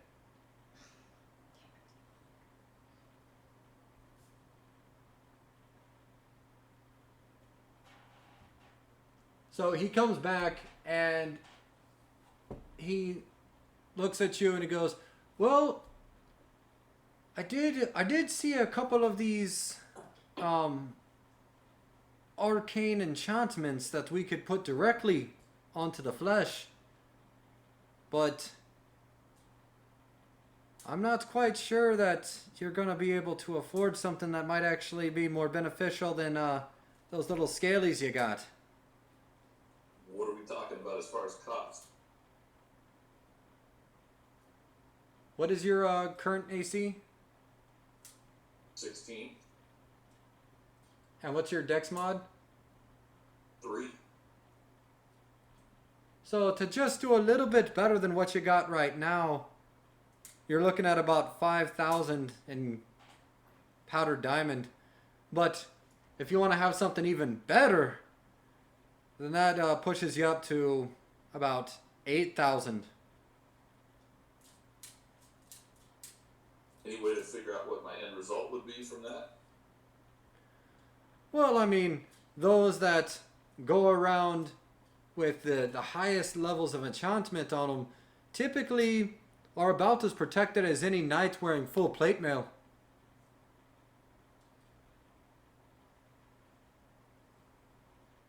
Okay. I'm gonna say rest of group help. I'm gonna talk with the rest of the team away from him for a minute. What's the next one? Like 8 grand. Well, and we need materials and stuff, and like diamonds and sapphires and stuff. Yeah, it's 8 grand worth of powdered diamonds. Oh, so like I wouldn't be able to just give him 8 grand. He doesn't have the materials at all. Yes. Okay. Do you know anybody in town who has that material or how to acquire it? Well, I know that they're a jeweler, you know, can probably help you out with a few hundred, but nobody really keeps that much in stock. I mean, there are trading caravans that are going up and down. There was one that just left about a 10-day ago that, you know, probably is trading back and forth. And it, you know, as you move farther up the coast, especially those, you know, ninnies up in Waterdeep with all their hoity-toity stuff, seems to have more of that material that we might need. But good luck trying to find anybody who can work it the way I can. And what is your name, by the way? Oh! I didn't introduce my name. I'm Boblin. Boblin. Boblin the leprechaun. Go. Nice to meet you. It's Boblin the Mystic, thank you. I'm not there. I'm just cracking jokes. Boblin. I'm Vora. Keep this guy. Nice to meet you. Oh, so nice to meet you. I got so distracted with the books. Yes, we had some good business going. I get my charisma in there to try to make nice. Persuade him to like us? That kind of stuff. So if he was able to get that enchantment, what would his AC end up being? So if he were to go for the 5,000, that is a 15 plus your dex mod up to a maximum of 2. So basically like wearing, you know, high medium armor. And then for the 8,000, it's 18 flat.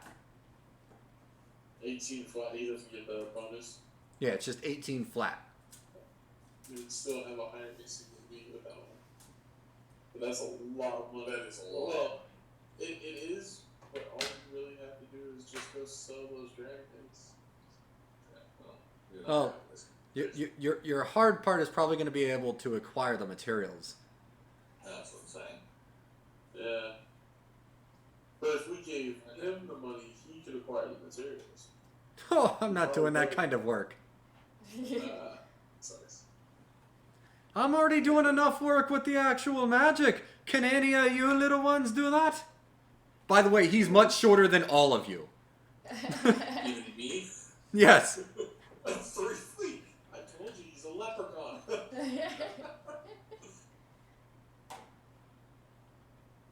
Alright, well. Well, I mean, if you ever are in the inclination of getting any of this arcane built into you, you just let me know. I've got a couple... And he like cracks all of his knuckles in one fluid motion. Tricks up my sleeves. But I can't promise that it won't hurt. What would it take for you to upgrade my greatsword? Well, I want to ask. To be able to deal more damage. What exactly are you hinting at right now? Well, to upgrade the sword. Ignores what you said. I mean, if you just got me about 1,000 gold worth of sapphire dust, I could get that polished up for you and get you, you know, a little bit keener edge than what you got right now. Is that a place that sells ingredients, or maybe an auction house or something in this town that you know Well, auction houses, you're probably gonna be better up in Baldur's Gate. He's talking about upgrading. I want to know what the heck. Okay, the masochist in me is He's my putting interest. magic into you. Yeah, It's I gonna know. be painful. Okay, but it sounds like he's talking about something else that doesn't require some more materials. So as they mutter around about what exactly he meant, I'm gonna Okay, yeah. So Are you there's- able to do these upgrades without materials? Well, how is the magic going to channel? It needs the conduit. So is there no place that sells these materials in here? Well, like I said, the jeweler might have, some of the dust, but Jeweler? he's not going to have a lot. It's just most people like to keep their gems intact.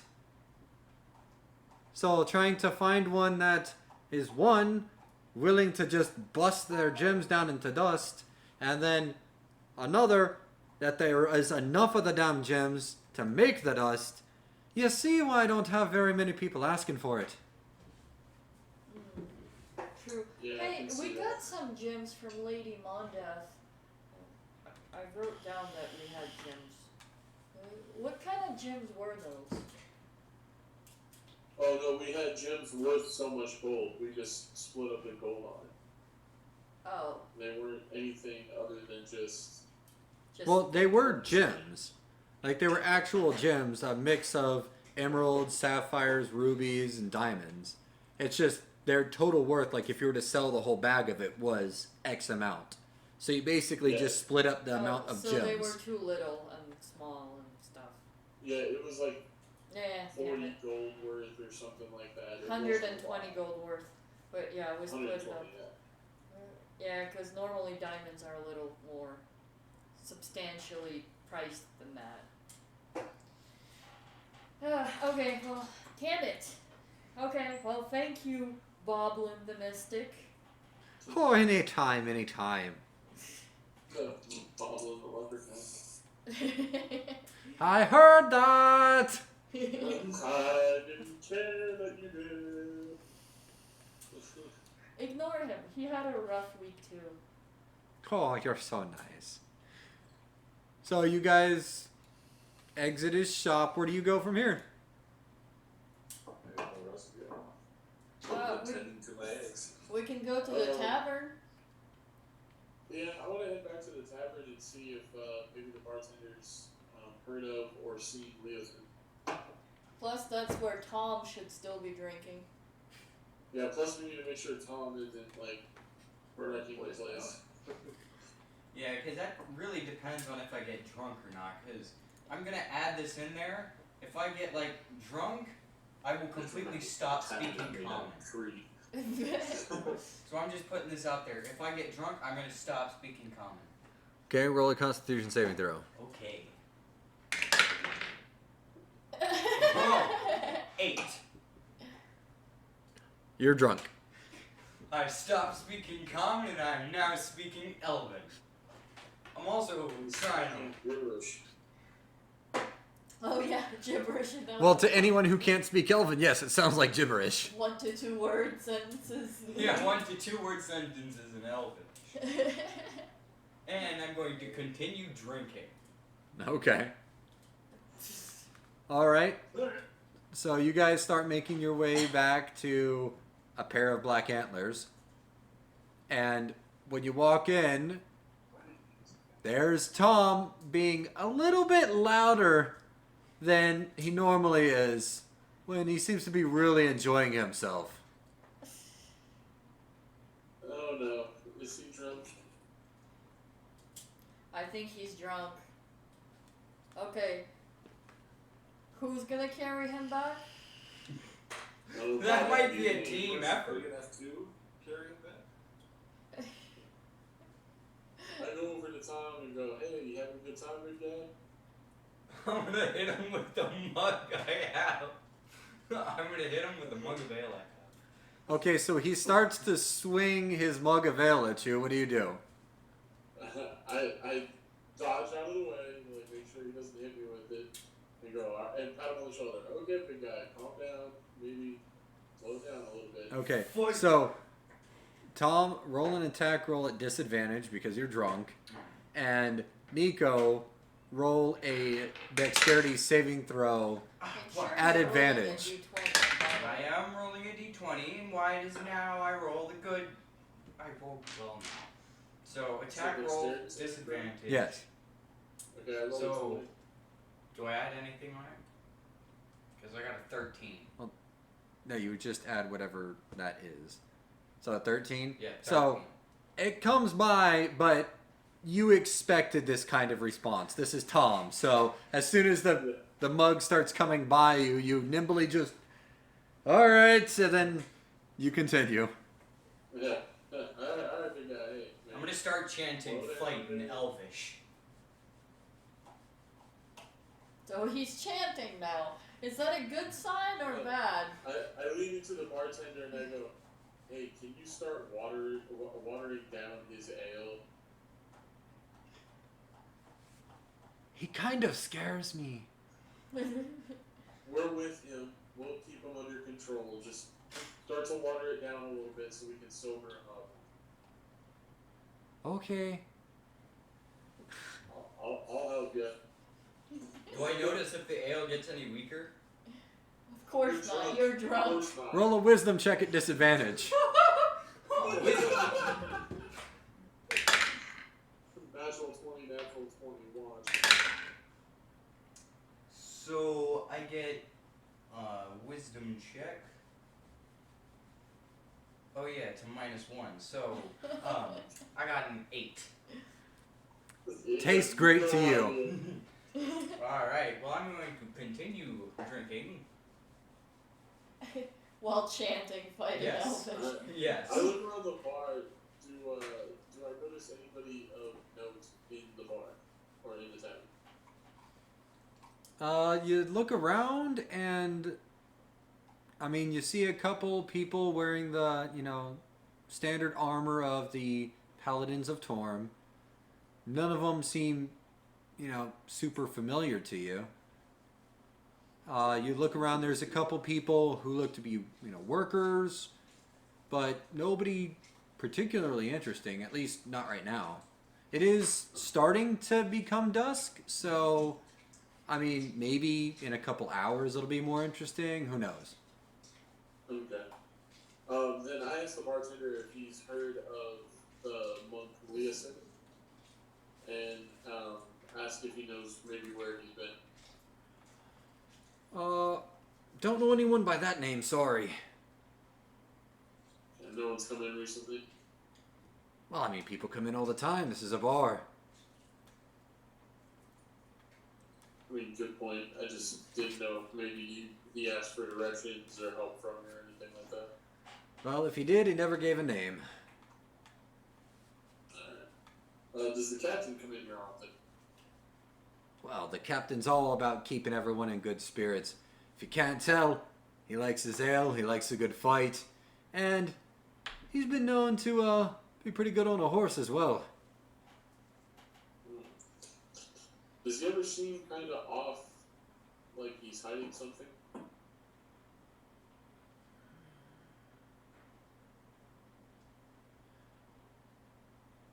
The only time I've seen him any different was right before he was about to go to battle. He gets a lot more calm. Well, here's something to loosen the mood and so on and so forth. I reach in and pull out 2 gold, round of ale for everybody and for yourself. Is there any other good information you can share? Anything you can remember for an adventuring party that's about to go out? Yeah, to save the world. No, he laughs. I use my charisma to the max. Oh, okay, roll a persuasion check. Oh, okay. I'm using my good die. Don't let me down, please.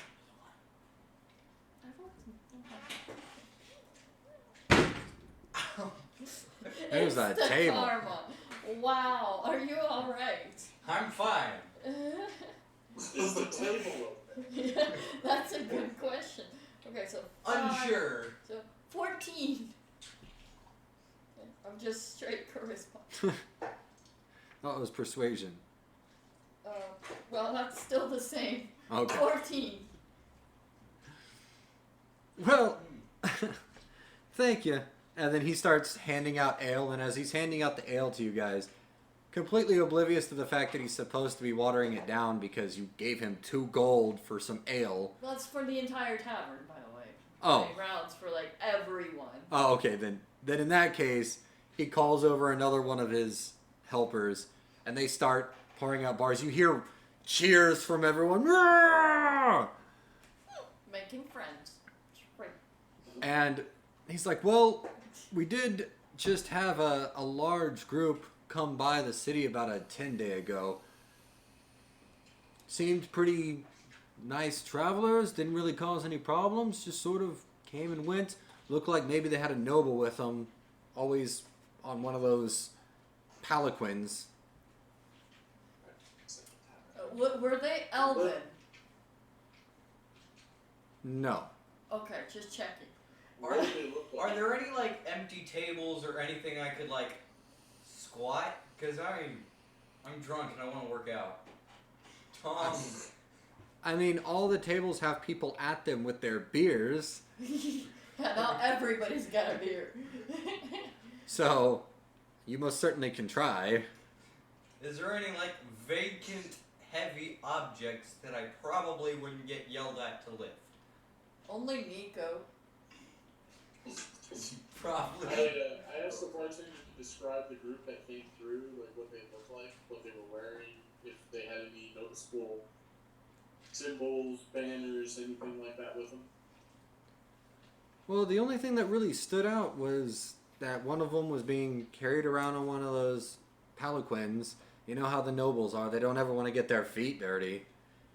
But other than that, I mean, they looked like normal merchants. Nothing that really stood out to me. What color was the noble wearing? The what? What color was the noble's clothes? Oh, I couldn't see them. They had the little curtains down the whole time. Heaven forbid they get some sun on them. Did they have a banner or some sort of colors that they were flying? Not that I could see. Okay, well, thank you. None of them wearing any jewelry, no medallions, anything like that. Not really. I mean, there were a couple guards with them, but it's pretty standard for caravans. Alright. Guards are wearing just standard armor. Yeah. Nope. Some leathers, some with metal. Nothing different. Okay, so not overly evil looking. Good to know, good to And know. they weren't wearing like robes, like black robes or purple robes. Well, I mean, a couple of them had some black robes, but, you know, poor people can't really afford, you know, nice leathers and all that, so you take what you can and you move on. Do we still have any of the robes? Did they use? Did you grab one? Or was that the cat that had it? I just technically I think I'm wearing one from like the records encountered. Were you wearing one of them, I robes? think so. I shrunk it down to my size. Cut it down Oh, to my that's size. right. Were they wearing robes like him? I mean, if you're saying black robes, then yeah. But that was only a couple, just like you would normally see in a caravan. It could just be, you know, some, you know, poor people trying to go from town to town. I do have one of the medallions of Tiamat, so I pulled that out. Did anybody have this or this symbol on it? Gods bless us, why would you bring such a thing into my tavern? Yeah, it Not trying wasn't to them. cause offense. We're trying to pursue these people and stop them from doing harm. They probably Well, no, if anybody showed that around and was proud of it, the knights would have something to say about it. Got it. So I slip it back into my bag. We came from Greenest. This group had attacked that town, sieged it actually with a dragon. I think it was blue. But we managed to save a lot of the townsfolk, get them to safety in the keep, and hold them off until the cult left. So Yeah. we're still trying to track them and find out what they want. We could use more people like you and the Knights of Torm. If you guys want to help out, I mean, we're always looking to, hire able people. I appreciate that. I'm already a paladin of Bahamut. I see. Well, no one says that you can only serve one master. I got my wife and my money. And that mistress on the side, I'm sure. Who told you that? No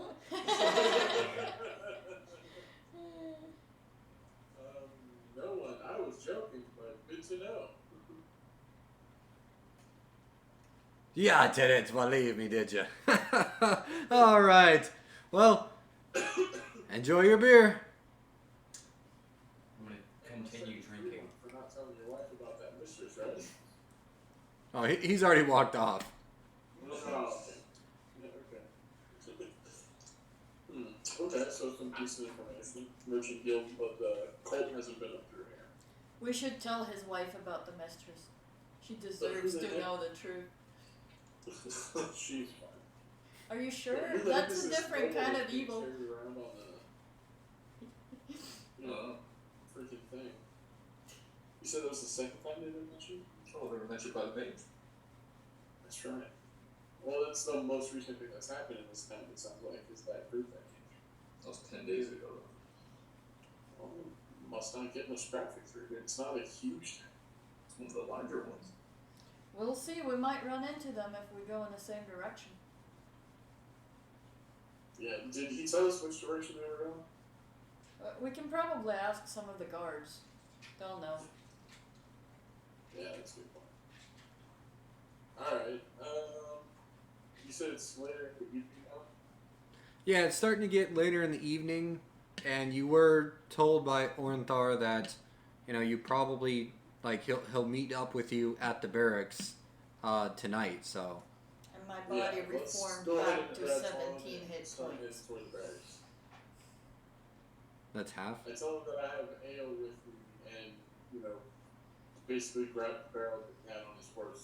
Yeah, I'm taking the bag and I'm gonna drink while heading over there. Okay. Oh, he's willingly coming. Okay, good.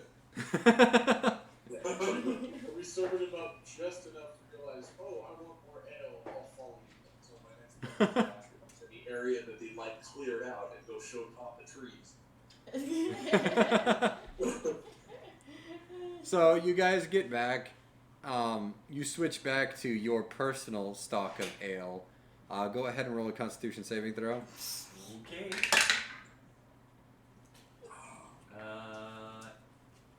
That's 17. Okay, so you're feeling good again. You feel like this is how you should feel. I start speaking common again. So I'm no longer speaking Elvish. That is so weird about He's on his way anyway. I have dealt with alcohol problems before. So you get back. Are you guys going to try and take a short rest, a long rest? Yeah, basically just gonna take a short rest while we wait for Orenthal. So is there a chair and a table? Yes. I'm going to sit at the chair and go face first in the table and just pass out. I'm gonna just do a long rest. Just Yeah, I'm let me taking a know long rest. what happens. Yeah, I'm taking a long If rest. there's a meeting tonight. If not, wake me up in the morning. I'm going to continue reading my book and see if there's anything to note of black dragons that will help either the team or the dragon eggs that we're carrying. Don't hit your rest button without your DM's permission. I didn't. I was just sitting up. I swear. Basically, while I'm waiting for him to show up to meet with us, I'm gonna start reading that book that Bora gave me. Okay. So It's red dragon scales, by the way. yes, that book is bound in red dragon scales, legitimate red dragon scale. Not painted. Okay, so Tom passes out. He's feeling good, and he just gently slips into a nice, peaceful sleep. And then Vora goes to lay down as well. And Nico, as you're going through this book that you got from Vora, you're noticing that it feels wrong to you. Like there seems to be like a sinister feeling from it. And you're not entirely sure why, because it seems to just be a account of, you know, what, like some kind of prophecy of where those that worship the lizard most foul will bring her from the fires of hell. And you're not entirely sure, you know, what all of it's supposed to mean. There's parts about, you know, how she's going to enslave everyone, that the dragons are going to conquer all the races as it should be. But as you flip through it, go ahead and make a wisdom saving throw for me. Oh. Whoa. Well, he is a paladin. He should be pretty good at 13. Okay. So you're going through and then you feel some kind of energy try to work its way into your mind. But the warmth of Bahamut and the refreshing coolness from the Ravager, or the Reaver, seems to come together and push back against this fiery force that's trying to come into your mind. Okay. So at that point, I go ahead and close the book when I start to feel that happening, and go, I'm gonna need to pray on this and try to figure out what's going on here. So I go ahead and I close it and I wrap it back up, and I just kind of start thinking about what just happened. Okay. And then, Bubba, you said you're going through your book? Yeah. So, as you're going through, you do find that black dragons are completely immune to acid. All of them, including their eggs. They're also known as the most psychopathic of all the dragons. They love to toy with people, whereas other dragons might try to, you know, kill you outright for, you know, not being subservient. They would much rather prefer to grab one of your loved ones, torture them, and then let you come in all angry and then kill them in front of you kind of dragons. They're extremely sadistic, and they get pleasure from torturing other creatures. And those that have made encounters and survived have said that the only reason they survived is because they betrayed those most close to them.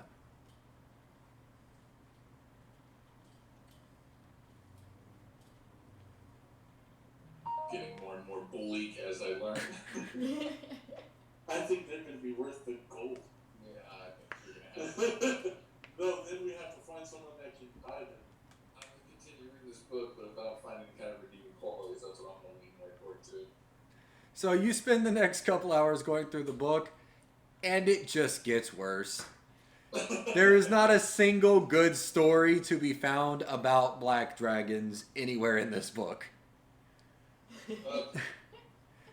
As you're falling asleep, Vora, once again, you are in this pitch black darkness with just, like, once again, looking through a fish hole of, you can see Tiamat in the distance. And you just feel this force, like this invisible force pushing behind you toward Tiamat. Well, I'm just gonna go with it. I'm gonna go like roar and like, yeah, Tasha's mind whip and just run after Tiamat. Okay. So after your you know, as you're finishing up the book about the Black Dragons,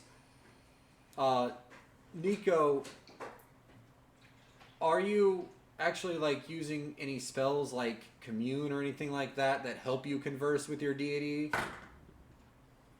I don't think I have a spell like that, actually. Or at least I don't have it selected at this point. Well, your paladin spells can be switched out every day. So, Yeah, I just haven't switched that one in, or put that in at this point. So, no, I don't have anything like that. I'll just be praying to Bahamut for guidance on the book. okay. So as you're, you know, you spend a couple hours praying as your brother's reading through his book. The other two are sleeping. Vora's a little fitful. Like, she seems sort of like a dog chasing something in their sleep. But you get a sense that this book isn't just ominous, but that it does have some truth in it. That if something's not done, that these things will come to pass. And as you're praying to Bahamut about this, the image, just for literally a brief second, like a flash, of a beautiful gold dragon pops into your head and then disappears as quickly as it came.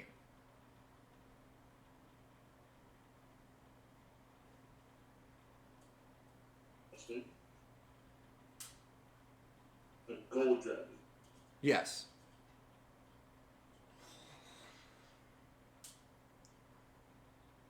Okay. So, after those few hours pass, a man comes into the area where you guys are at and trying to rest and recuperate.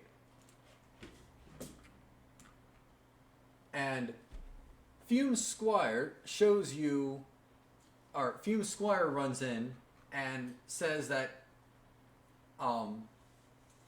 that Orenthar is ready for you. And he, you know, allows you to rouse your compatriots.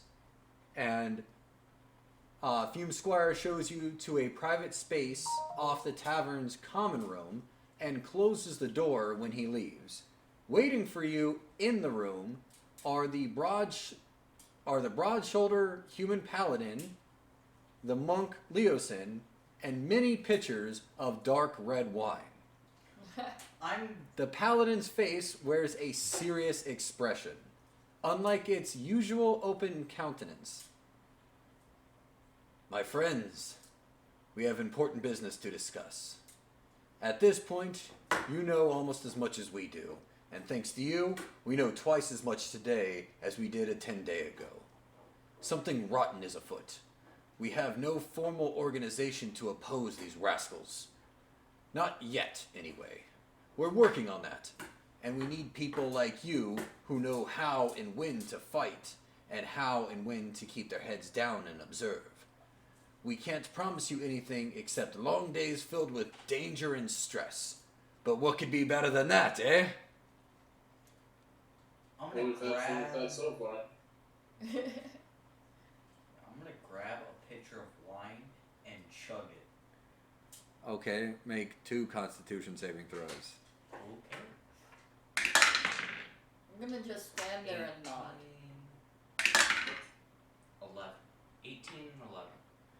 So you get through like the first half of the pitcher, all right, and then you finish the second half of the pitcher, and you're buzzing. That wine is much stronger than ale. I'm gonna grab another pitcher and try and chug the second one. You don't have enough room in your stomach right now. You don't feel the desire to drink.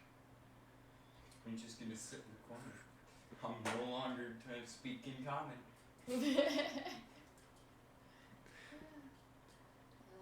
Well, Well, how can we help? Well, if you want, you can join my order of the Torm, and we can provide you with benefits. Or, I guess you can go with the scrawny one. And then Leosin speaks up, and I mean, you guys know me, and you know, you might not know who I work with, but I'm part of an organization called the Harpers. We try to make sure that those that have power deserve to have power, and those that don't deserve it have it stripped from them. We like these guys because, well, we both want justice. And by signing on with either of us, benefits like those horses you got are those extra perks that you have along with it. So Greenest is part of your guys' organization? How? Because we Not- got the horses from them. Not Greenest itself, not as a town, but we have our agents in almost every town. Oh, Sounds like maybe Governor Nidell. And if you want, you know, we have found out that that band that came through about a 10-day ago was the cult making its way toward what looks to be Baldur's Gate.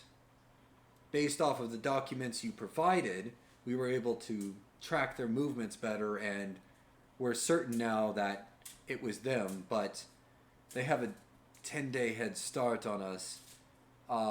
Although you could take the river straight to Baldur's Gate, since you're not carrying around too much luggage, and that's only about a 3-day travel if you want to be safe about it, and you know, we can have one of those set up for you in the morning. yes. That will be much more efficient if we go there. I'm gonna point to That works Leo. for me. I'm waiting on an armor adjustment that'll be done in the morning. So we could do that. Oh, wise one, taking care of your stuff better than my fucking lot. Yeah, your lot needs more training. Yeah, And half better their- bows. Yeah, half their things just broke. It's such bad Plus, business. I'm trying to make it so that my armor isn't as noisy, so I can sneak around in it. I don't know how something so big can hide, but hey, that's fine. And of course, So far. you know, we want to make sure that you guys are taken care of. So at least to, you know, get your supplies for the 3-day trip, we'll provide each of you with 50 gold. Oh, thank you. And can we refill our rations and ammo? Of course, of course. My garrison is open to you for those things. Sweet, thank you. I'm gonna take the What gold. about any healing potions? I'm gonna take the gold and then thank him in Elvish.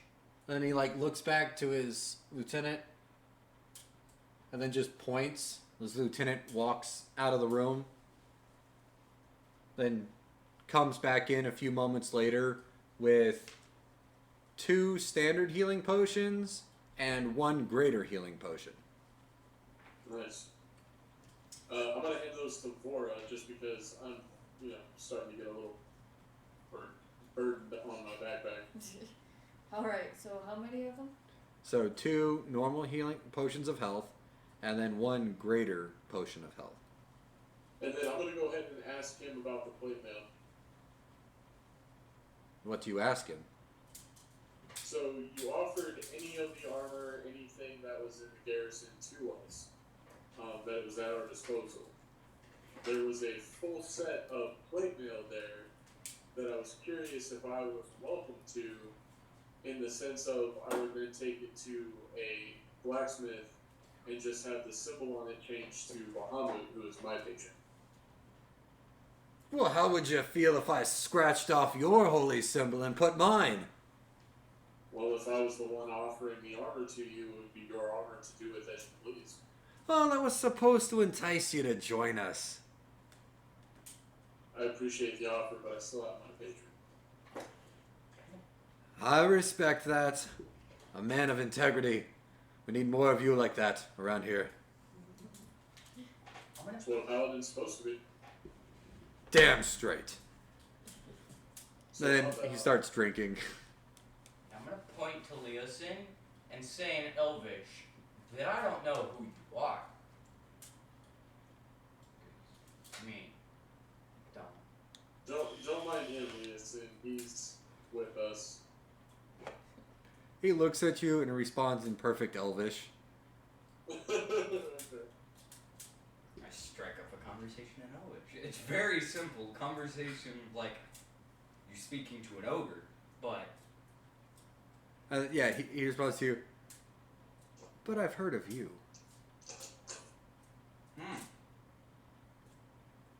I hate tree. So I've heard. So was I supposed to take that conversation with him as that's a no on the armor unless I join his order? That's basically what he's telling you, yes.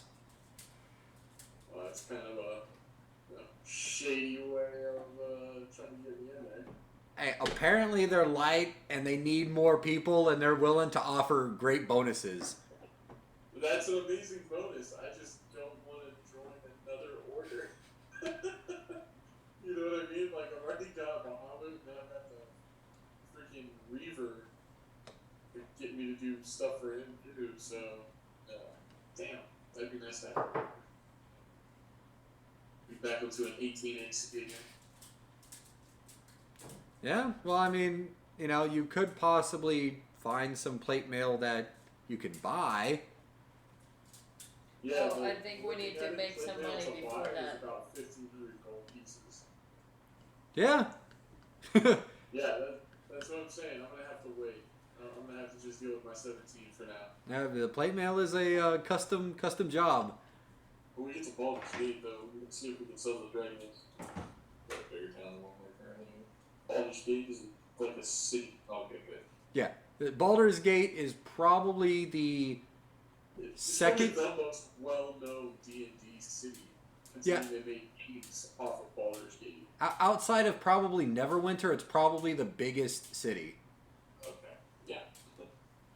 The game's Baldur's Gate. And based off the city.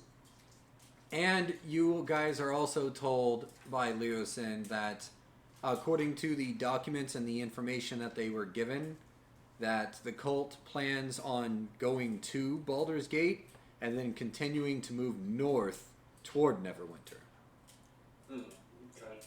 Did the I papers told say you- what they were planning to do at Baldur's Gate, or the usual raise it, destroy it, and move on? Well, Baldur's Gate is much too well defended for even a group of their size to do much. Yeah. That dragon would get shot down in about 5 sessions. And the fact that none of them drew attention while they came through this town shows that, you know, they're just traveling. they're trying to hide their intentions. Those bastards! I do know that Baldur's Gate doesn't allow caravans to just go through their cities. It's too tightly packed.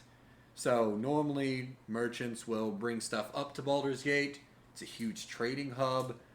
They will drop off materials and then head back down south.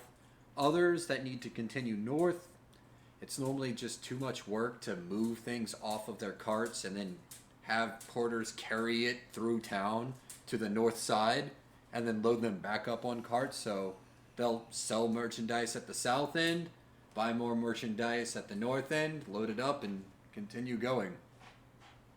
But I do have a contact. This caravan trying to go through is going to be noticed. Well, I mean, all the caravans, you know, sort of get noticed, but at the same time they don't because it's so common in Baldur's Gate. But I do have a contact that can probably help you get in with their caravan. Okay. And then I pulled Leosin aside, and I just asked him, I said, hey, just some question and curiosity that I have. Have you ever heard of the Reaver?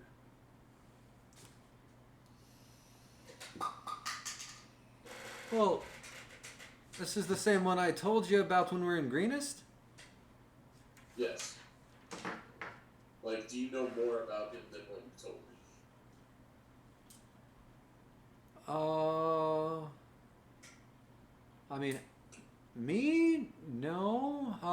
Reavers never hasn't been a threat to this world in hundreds of years, so it's not something that us Harpers have really kept tabs on. The cult, I mean, they normally, work out in the east, and the only reason why they even drew our attention was because they, instead of trying to create Dracoliches, they decided they were going to move out west here, and now they're doing something, and we're not sure, and that's why we're investigating. What about, have you ever heard of a book made out of red dragon scales? Has a prophecy in it. Talks about some kind of dragon being released from hell and enslaving people. Well, there's plenty of people that have claimed to have holy text from Bahamut. The cult does that all the time. Or, not from Bahamut, from Tiamat. The cult does that all the time, so, I mean, rumors have existed, but we've never been able to confirm any. Well, I have a book that felt like it was trying to get into my mind when I was reading through it, and it's written in Draconic. And it talks of that kind of a prophecy. And it's made of red dragons. Dude, We I'm found it- paying attention to this, right? Because as we soon as found it in the tunnels, didn't we? no, Where we did didn't. you have it? This is something I found in a cave where I was herminating at. And I started studying it, and that's when I learned that this prophecy is true. It's happening right now, and greenest is step 1, or it's in the prophecy. I saw it, even though I can't read it, but in my dreams and as I was decoding the book. Got it. So that's where she got it, but, I've been reading it, and I felt like it was trying to get into my head. Oh yeah, it There's a messes with your presence in head the so book. hard. You Can ever I- heard of such a thing? Can I see it? Well, Yes, I'm worried give it about to him. what it might do getting into your head, though. Hey, we're here. If we need to put him down, we've got it. Alright, well, I take the book out and I unwrap it and show it to him. He looks at it, not touching it. He just...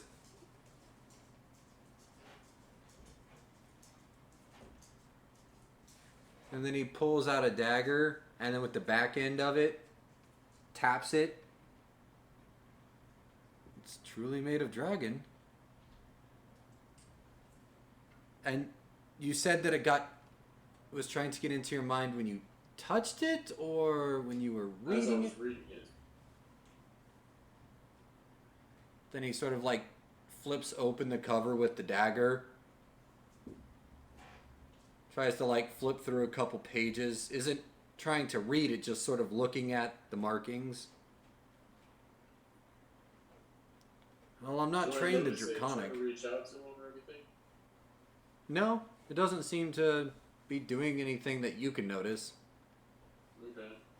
Do I notice anything since I have so much experience with it and I'm actually watching and paying attention?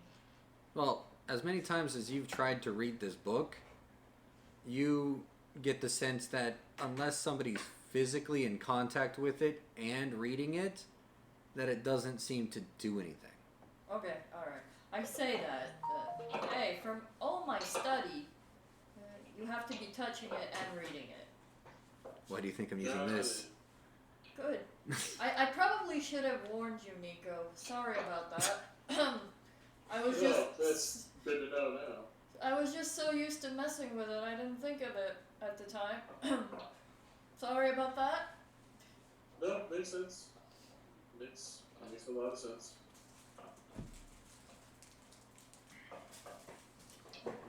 Well, you heroes have a good rest. We'll have the boat ready for you in the morning. The contact that you need to meet up with when you get there. his name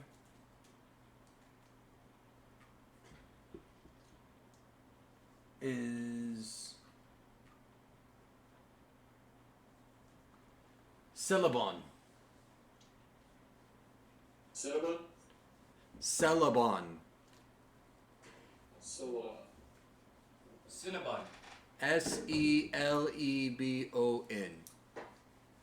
Oh, Sullivan. Cinnamon and sell delicious treats. It was Sullivan. At least we'll remember it easier. And just Swear that we're going to this is Cinnabon at every Baldur's damn Gate. party. We're gonna meet Cinnabon in Boulder's Gate. Yes, exactly. Who knew that we were gonna go find one of those at Baldur's Gate? All right, so you guys break for the evening. You have But what did he say about the book? What was his verdict? yeah, as he's looking at the book, he's like, well, I can have some of my people look through it.